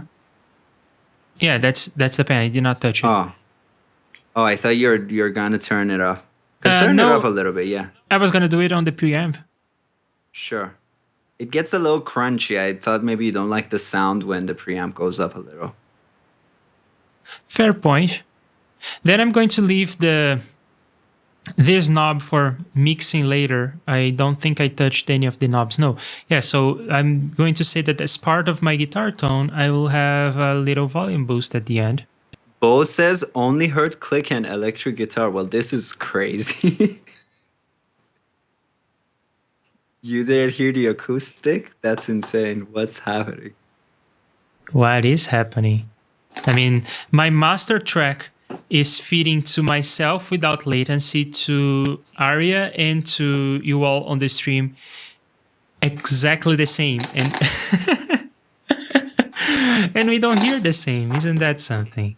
Okay, That's so as nuts, maximum volume, I'm going to do that. And then for the volume adjustment, oh, this is the crappy one that has very bad resolution. What am I doing? I'm going Wait, to why use are my you own. bringing the max volume up all the way? Sorry? Why are you bringing your max volume up? Oh, okay, yeah, you're just using a gain. Yeah. Yeah.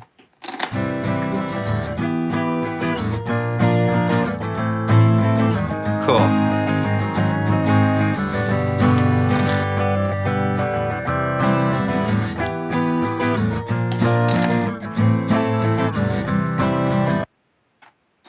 Yeah. It is what it is. What do you think? Yeah, it sounds good. You know what I'm going to do? I'm going to play the thing and see if I like the idea of doubling, if it does something good for us.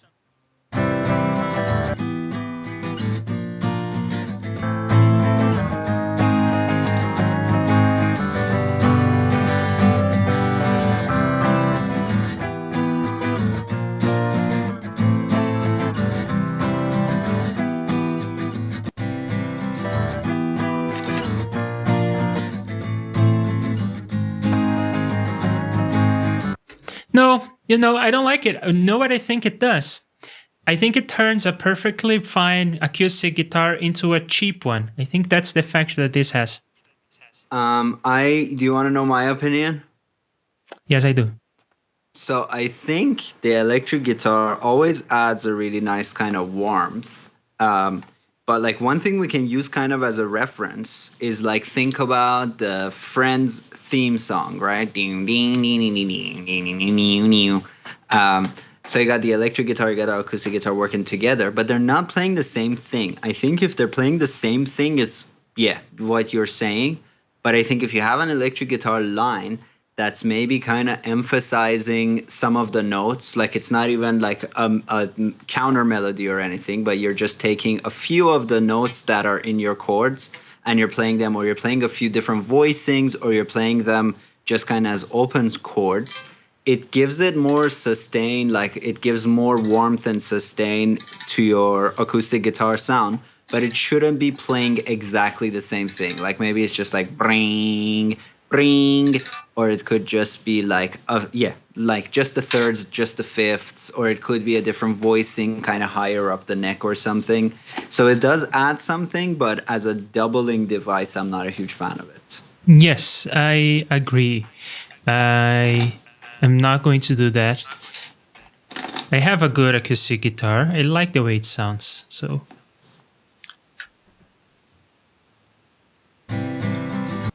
Yeah, without the click, it becomes very hard. Where is this? Okay. Okay.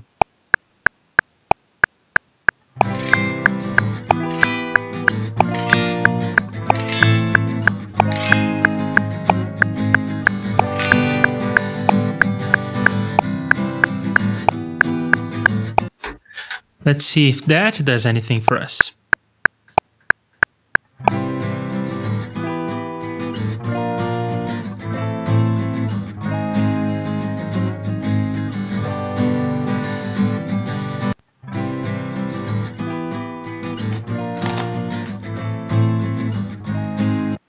Now I like it more. Yeah. There's like more interplay versus it kind of just like being a tone difference. Yeah. Yeah, I guess that in general, what I'm learning is that either I am not good at doubling things or I don't like the way it sounds when I doubled.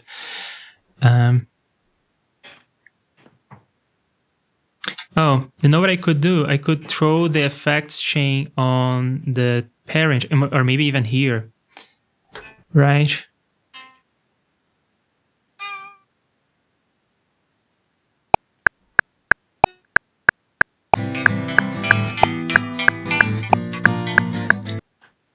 Yo, let's actually enable for the recording then. And also monitor. And now we have something.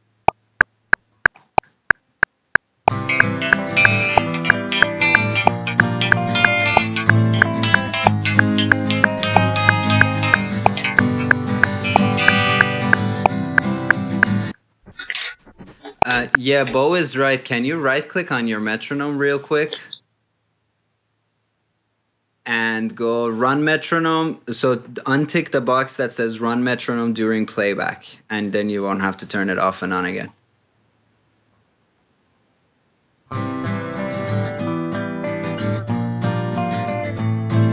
Lovely. I like it up to this point. Yeah, I was playing, what was I playing? Then I had some fun with the sixth.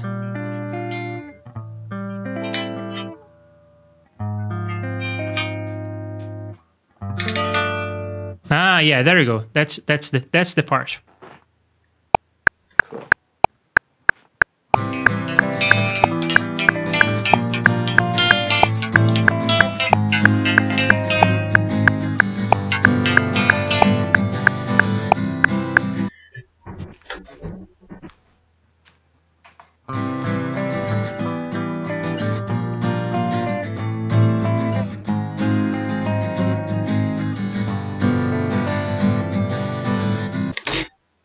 There you Jazzy. go. Embellishments. But maybe it's too much. I think it becomes predictable. I like what the beginning is doing.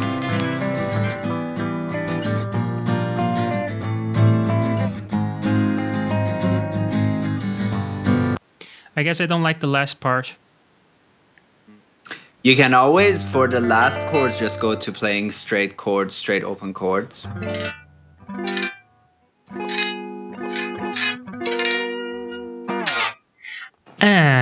You know what else I was thinking about? Like, just kind of a melody going like...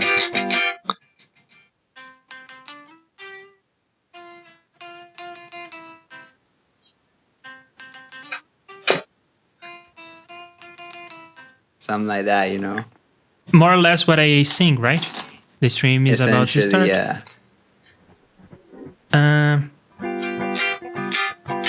Let's see if that works.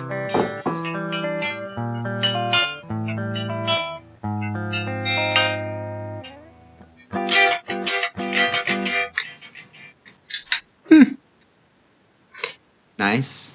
It may work.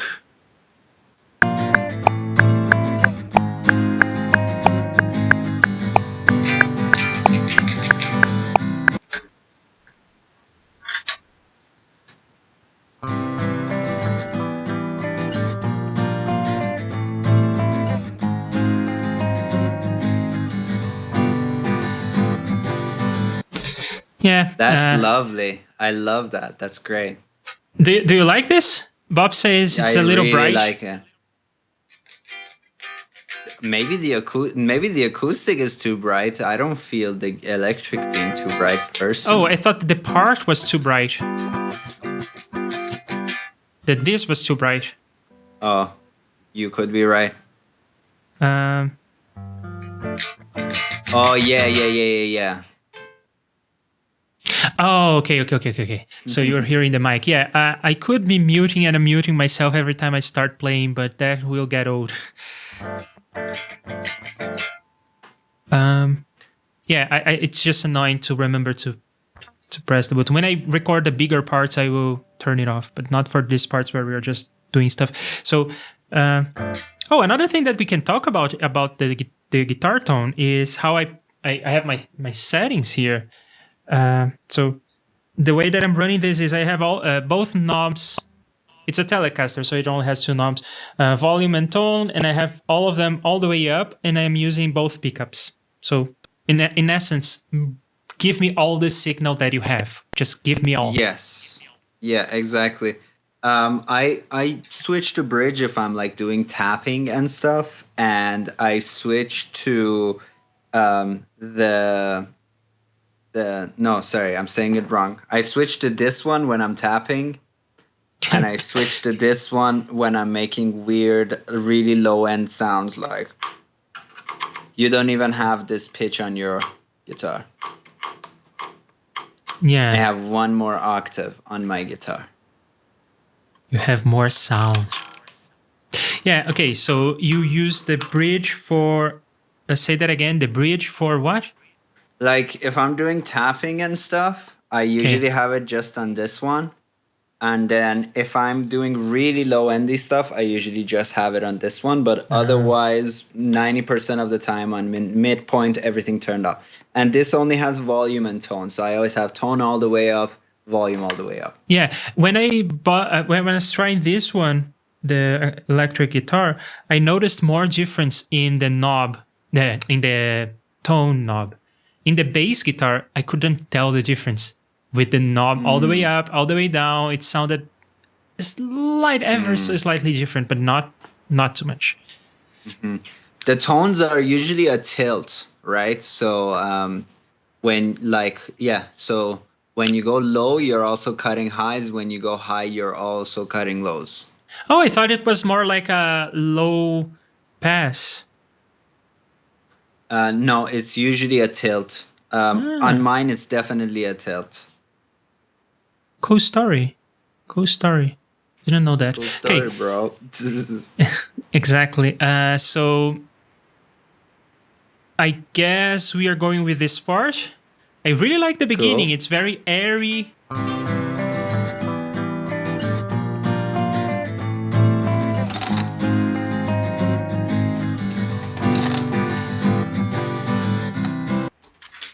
I'm not too happy about that. But I guess I can live with that for now. Oh, Bo is saying, yep, guitars have a passive low pass. So Bo... but can you touch that low pass at all, Bo? Or like when you turn the tone, are you actually doing a low pass? As far as I understand, the tone knob was supposed to be the frequency of the low pass. Oh, you need an active preamp to get tilt EQ in a guitar. Yeah, so this is active. I have batteries on this baby. And actually mine is running out and it's starting to sound kind of dull. Interesting. Jim says, I would think the neck has more bass and bridge is brighter. Yes, that's why when I play really low, I don't want it to be too bassy. I want to basically have less bass. That's why I go to that. But yeah. I just like this sound. Like so the fundamental pitch is low, but it just has a lot of attack. And Bo is saying something super interesting. The frequency is set. So when you're when you're playing with the tone knob, you're not switching the frequency of the low pass. You're blending in the low pass. Cool. So Bo, like all passive guitars are non-tilt and then all active guitars are tilt. I didn't know this. This is interesting. And Bob says, yeah, you can get different pots to adjust for loss. Not sure I understand what you mean, Bobs. Can you elaborate, I guess please? That's when like guitars that have tons of knobs. Yeah, that's why one of the reasons why I chose to buy this one. It only has two knobs, one of which is all the way up, and it has a switch, and it has two pickups, and that's it. Simplicity. My favorite guitar, which is no longer made anymore, and I had one, and I bought it for $200, and it was the best guitar I ever had, and I unfortunately sold it because I couldn't bring it to Canada, had a single pickup and a single knob, and it's no longer made, so I'm very sad. It's called the ORM1. No, ORL1. Omar Rodriguez Lopez signature guitar. It's gorgeous, sounds great. It's literally the same weight as my phone, and I loved it. I loved everything about it. Yeah, there is a value in simplicity. Okay, it's a capacitor going to ground the potentiometer for blending and mixing. Depends on the... Okay, so yeah, that's what the tone knob is doing. It's blending in that signal. And to answer your question, Arya, about active pickups being a tilt, it depends on the preamp. And Bob says, a linear taper with a resistor across the poles along with the capacitor maintains equal voltage across the whole pot. When people speak electricity stuff, I'm like... roughly speaking, in parentheses. Let me tell you, the real honest truth here is that I don't understand that. It's not that you didn't explain well. You explained perfectly well. But... yeah, it is beyond, way above my pay grade. We can talk about digital stuff all day. I know one thing or two about that, but when you start talking about capacitors and whatnot, I'm like, And by the way, since you are all are here, what do you think of the green screen? Do you like the green screen? Yay or nay? Should I go for green screen? Playing around with green screen today. The good old chroma key. Okay, so we have an intro, but how about for the verse we don't have a guitar? Let's let the voice do its thing, right? I was thinking the same thing. And since the guitar is so simple, I think we have it. Like, yeah, that's the stuff. We don't need takes. Probably we'll want to do more things later, but we have something. It is a guitar. And it blends well. And I think I have a typo here. Electric. Oh, how do you spell that? I just say EGTR.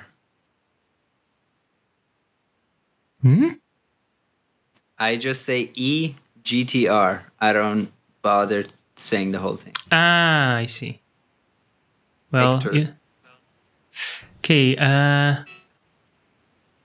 You guys messed me up on coding. Okay.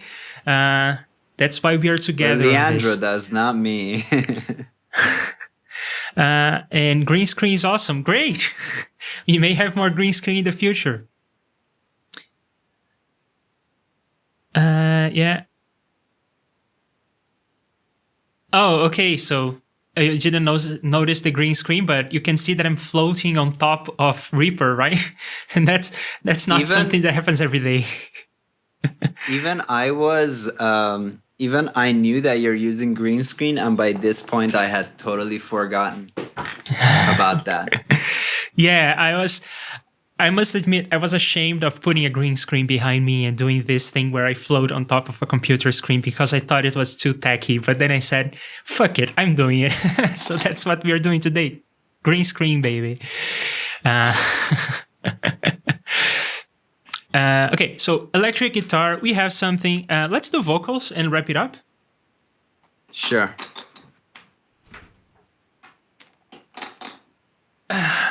For vocals, I am going to use the same microphone as I'm using for the voiceover. I'm just going to configure it differently, right? Yeah, so that's the right microphone, and I may be louder when I am singing, right? I suppose I will be louder, so I'm gonna switch the preamp a little bit. And I'm going to position myself closer to the microphone to compensate. I'm going to enable this. And I'm going to go to my other Reaper instance. And I am going to mute my microphone. So now you should hear me just through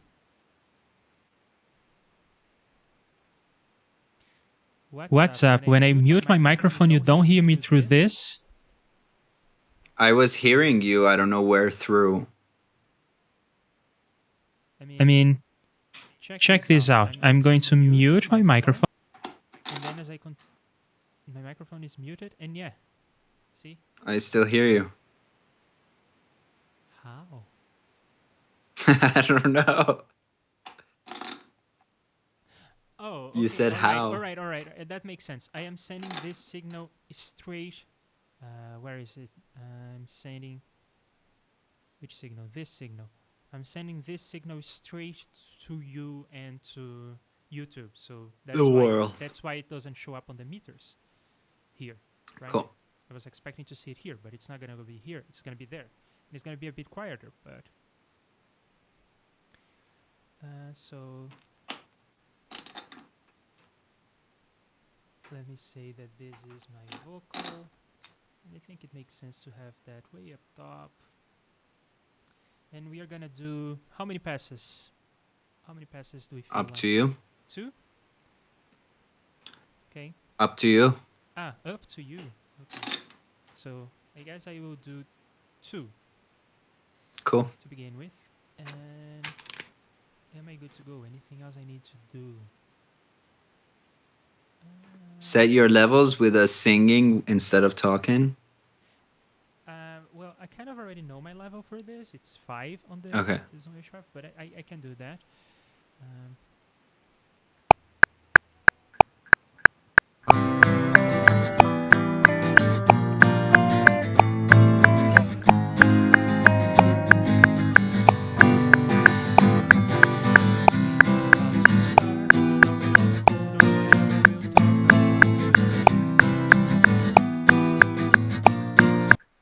That should be good enough for setting the level. So can you check for bleed as well?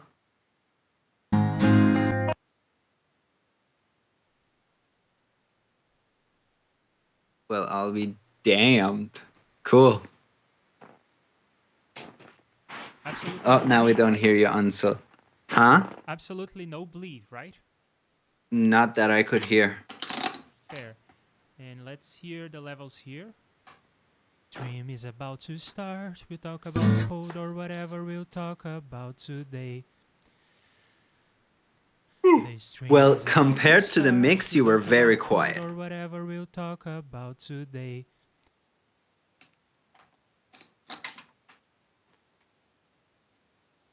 Yes, it is super quiet. I think I can go to like maybe 6. 6 is okay. Just hope I don't clip. Yeah, Bobs. Me too, because my recording space is not optimal, so I go as hot as I can.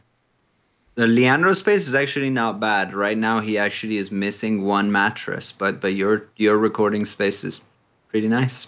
Yeah, actually, one of the reasons why I put the green screen up is so that it's going to help with the sound too, I think. I mean, it's one more thing in the room. Yeah, I see it now. There are some really bad ones. Yours is fine. Okay, the green screen is fine. Yeah, I'll tell you what, it's not very good green screening. I could do a much better job if I decide to go this way. I mean, look at the thing. Wrinkles and creases, and the lighting is super off. The middle is a lot brighter than the sides. But I don't have that right now, but I could have lights pointing at the green screen. I have so many lights. I bought so many lights. I was trying to find a light that I liked, so I bought so many of them. But yeah, green screen. Right now it's in the remove. Tell us your review. Of the lights? Yeah. Oh yeah, definitely. I can do that. I actually showed in a previous stream the lights that I bought. It comes with a green screen and everything. And it's super cheap too. Oh, cool. Yeah, I was trying to not have these giant soft boxes, but that's the only way that I look the way that I want to look. In any case, yeah, so right now it's in the remove scene. But I may not remove it. We may have green screen going on. Cool. And yeah, I run vocals around -6 and close to 0 on the AD converter. Yeah, his room sounds pretty flat. Do you mean the frequency response is flat?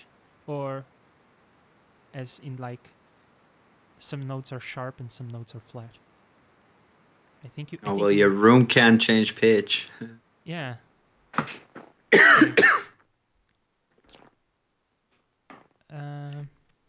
Your mic is doing a lot of heavy lifting when it comes to taking away what we would have heard if you were using your shotgun, obviously. Yes, and that's why I decided to not use the shotgun anymore. I mean, I can tuck away this microphone off camera, and yeah. Thanks, Bo. See you later, and you're not missing much. Arya is almost sleeping, and I'm going to record these two I am tracks. like wrecked today. I haven't bounced back from that late night streaming session from Monday. Yeah. Yeah, people don't know what we are talking about. So Arya and I worked in the backstage for another stream. That's the story. We wrote some code together. It was a lot of fun. And I may even do some stream or video talking about the technique that we used because it's kind of interesting. That's a story for another day. So yeah, recording vocals, the levels are okay. I'm hitting them out like -18, and I don't want to go any hotter than that because then I know that I will clip. So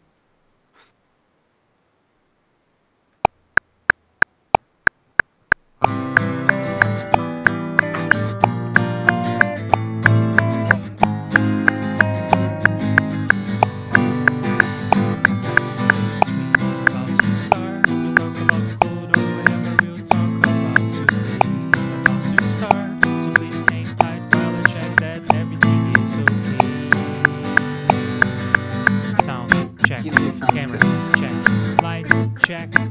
One. How's my hair? Oh, wait, I don't have any hair. Maybe put some pants on and I am good to go. So get ready wherever you are. How's the stream is about to start. Get ready wherever you are. How's the stream is about to start.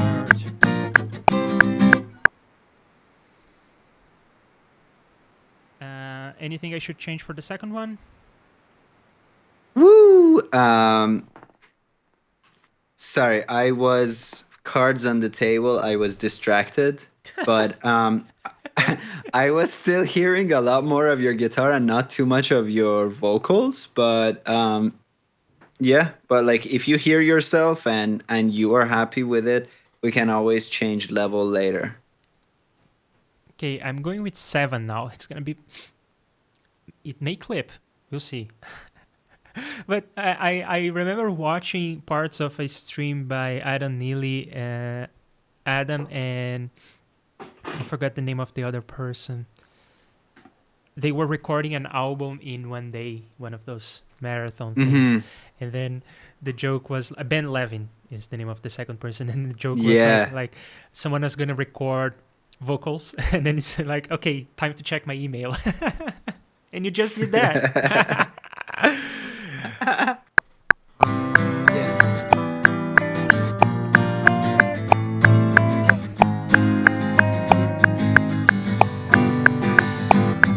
The stream is about to start. We'll talk about code or whatever we'll talk about today.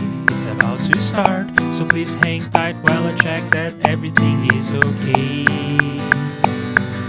Sound check, camera check, lights check. How's my hair? Oh, wait, I don't have any hair. Maybe put some pants on and I am good to go. So get ready wherever you are. Cause the stream is about to start. Get ready wherever you are. Cause the stream is about to start. I forgot to mute. I forgot to mute the other tracks. So you were doubled. Yeah. But I clipped. See? I clipped. I knew I was going to. You know, I'll tell you one thing. I like the doubling when you're in the more musical bits of stuff, like maybe put some pants on and I am good to go. I like it there, but yeah, I agree with you that it doesn't sound good all the time. And I don't think you're a bad doubler. I think maybe this song where we just gotta go hella organic, man, and minimalist. Fair. Okay, so we have 2 tracks, and I promised that I would record 2 tracks, but I can't help myself. I'm going to record a third one. But this time I'm going to be smart and mute the other takes. So yeah, we'll have 3 options, and then we'll comp, and then we'll be out of here. Cool.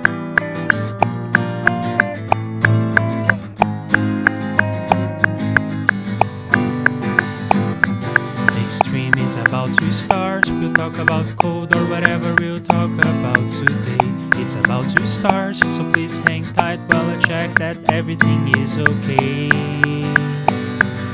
Sound check, camera check, lights check. How's my hair? Oh, wait, I don't have any. Oh, wait, what?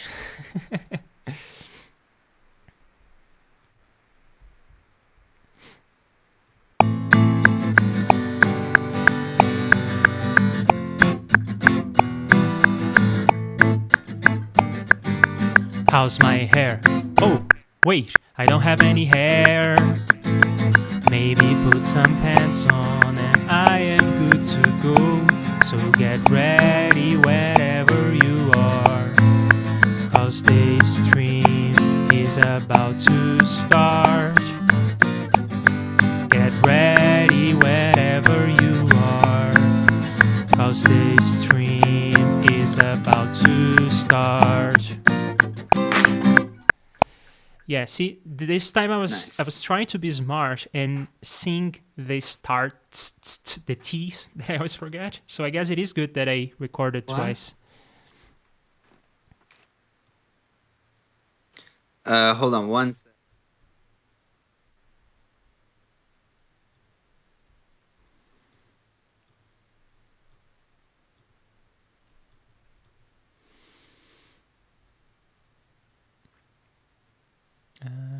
Comp stakes, I want to trim. Where are you? Crop. There you go.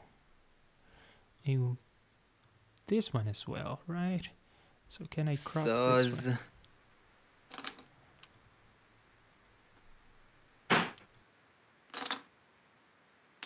You hear me now, right? I do, yes. Okay. Yeah, and okay, so we have 3 vocals, and we are going to comp this guy into something that we like. Let's do the thing where we have a group for comp or takes.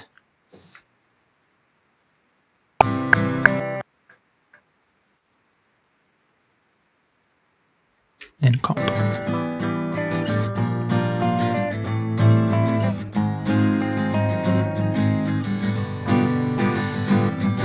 Stream is about to start. We'll talk about code or whatever we'll talk about today. It's about to start, so please hang tight while I check that everything is okay. Why? What happened here? I did not split here. You cropped to active take on takes that had different number of takes on them. So it's there's a preference on that. Can I I was going to ask if I can join the takes, but I know how to do this, so I'm going to do this. Yeah, exactly. The stream is about to start. We'll talk about code or whatever we'll talk about today. It's about to start, so please hang tight while I check that everything is okay. Sound check, camera check, lights check. How's my hair? Oh, wait, I don't have any hair. Maybe put some pants on and I am good to go. So get ready wherever you are, 'cause the stream is about to start. Get ready wherever you are, because the stream is about to start. Okay, what sticks out? I didn't hear anything that stuck out to me, to be honest. I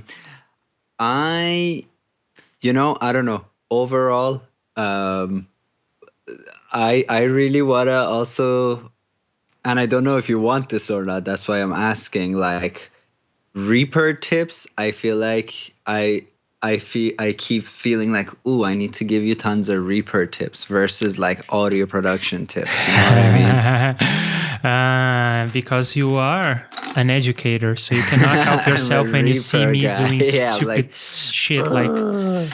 Yeah. Okay, so let me do this. I'm going to unmute this, get my comp on the right track, and then collapse this. And if we end up finding something that we dislike, we have the takes. But you got the comparonis. I got the comparonis, and I was like trimming stuff and take all of that garbage out. Yeah. Yeah. The garbage is my singing. What respect, sir? I meant the digital garbage. I know what you mean. Check. Okay, yeah. I was not sure if that was junk or not. And oh, this is not gray. Damn it. What am I doing? I should be dynamic splitting this. You could be, yeah. Yeah. Or no, if I get into Reaper tips, then I'll have to talk for a while. So I will say good enough. I can barely hear the difference anyway. The SM58 is super quiet. Well, once we start to like compress the fuck out of stuff, that's why I always tend to edit tight on vocals. Because once you're compressing and doing all that stuff, then like you are bringing that level up. Like we want, this is going to be boosted to be over everything else. Okay. So that's why. Fair enough. And I did not change any of the levels, and nothing, but yeah. So I think that today we started with a track that had a bunch of things in there. We deleted the whole thing and we sort of recreated the essential parts, and I am even happier with this version. And we talked about the electric guitar. We came up with a new part. We re-recorded the essential elements of the song with a stereo microphone, which I think makes a lot more sense for my mindset, my workflow. I mean, if I want the thing to be stereo, I cannot trust myself to play the same thing twice exactly. So it's much better. No, and I mean, knowing when to pull the plug on something that you don't like is a great skill to have. So you just were not happy. Yeah. Bye. There's no even, We even tried shakers. I'll stop shaking the shakers. That was a lot. It was so educational. If you want shaker parts, I can try to record it for you. I'm not like a top shaker player, but I can play the shaker. No, that's my homework. You'll see. Okay. Next week. Cool. Cool. And maybe just for the last part, I think, maybe. Something that chat says, and I agree, and we've talked about before as well. Vocal-wise, you need harmonies more than doubles. I want to hear harmonies. I want to hear some responses. Bobs was saying like kids' voices, stuff like that. Yeah, I think that's that would really kind of make the thing shine. Oh, I know what we need. At the end, the stream is about to start. Forgot to mute the takes, so we had some doubles, triples, and quadruples. And then we do the kids like, yay! Yeah. Oh, man. Okay, so we did a lot. That was a lot of fun. I learned so much from the guitar thing to how to not play the shakers because I'm not good at it, and re-recording everything. That was a lot of fun. Let's wrap this up. And even the green screen. I'm just having fun here. I'm just having fun with this whole thing. So, yeah, Arya, thank you very much for this. I really appreciate the time you take teaching me all these things. And for people who want to tune in tomorrow, I'm going to continue my JS Effects endeavor. I'm going to continue doing the design system, and we'll have more great looking JS effects in the future. And yeah, thanks for being here with us, everyone who was in the chat, for your suggestions, your comments, and your insights. One way I aspire to be as smart as you all are. And I see you again here tomorrow at the same time for more of this. Yeah. Adios, folks. Bye-bye.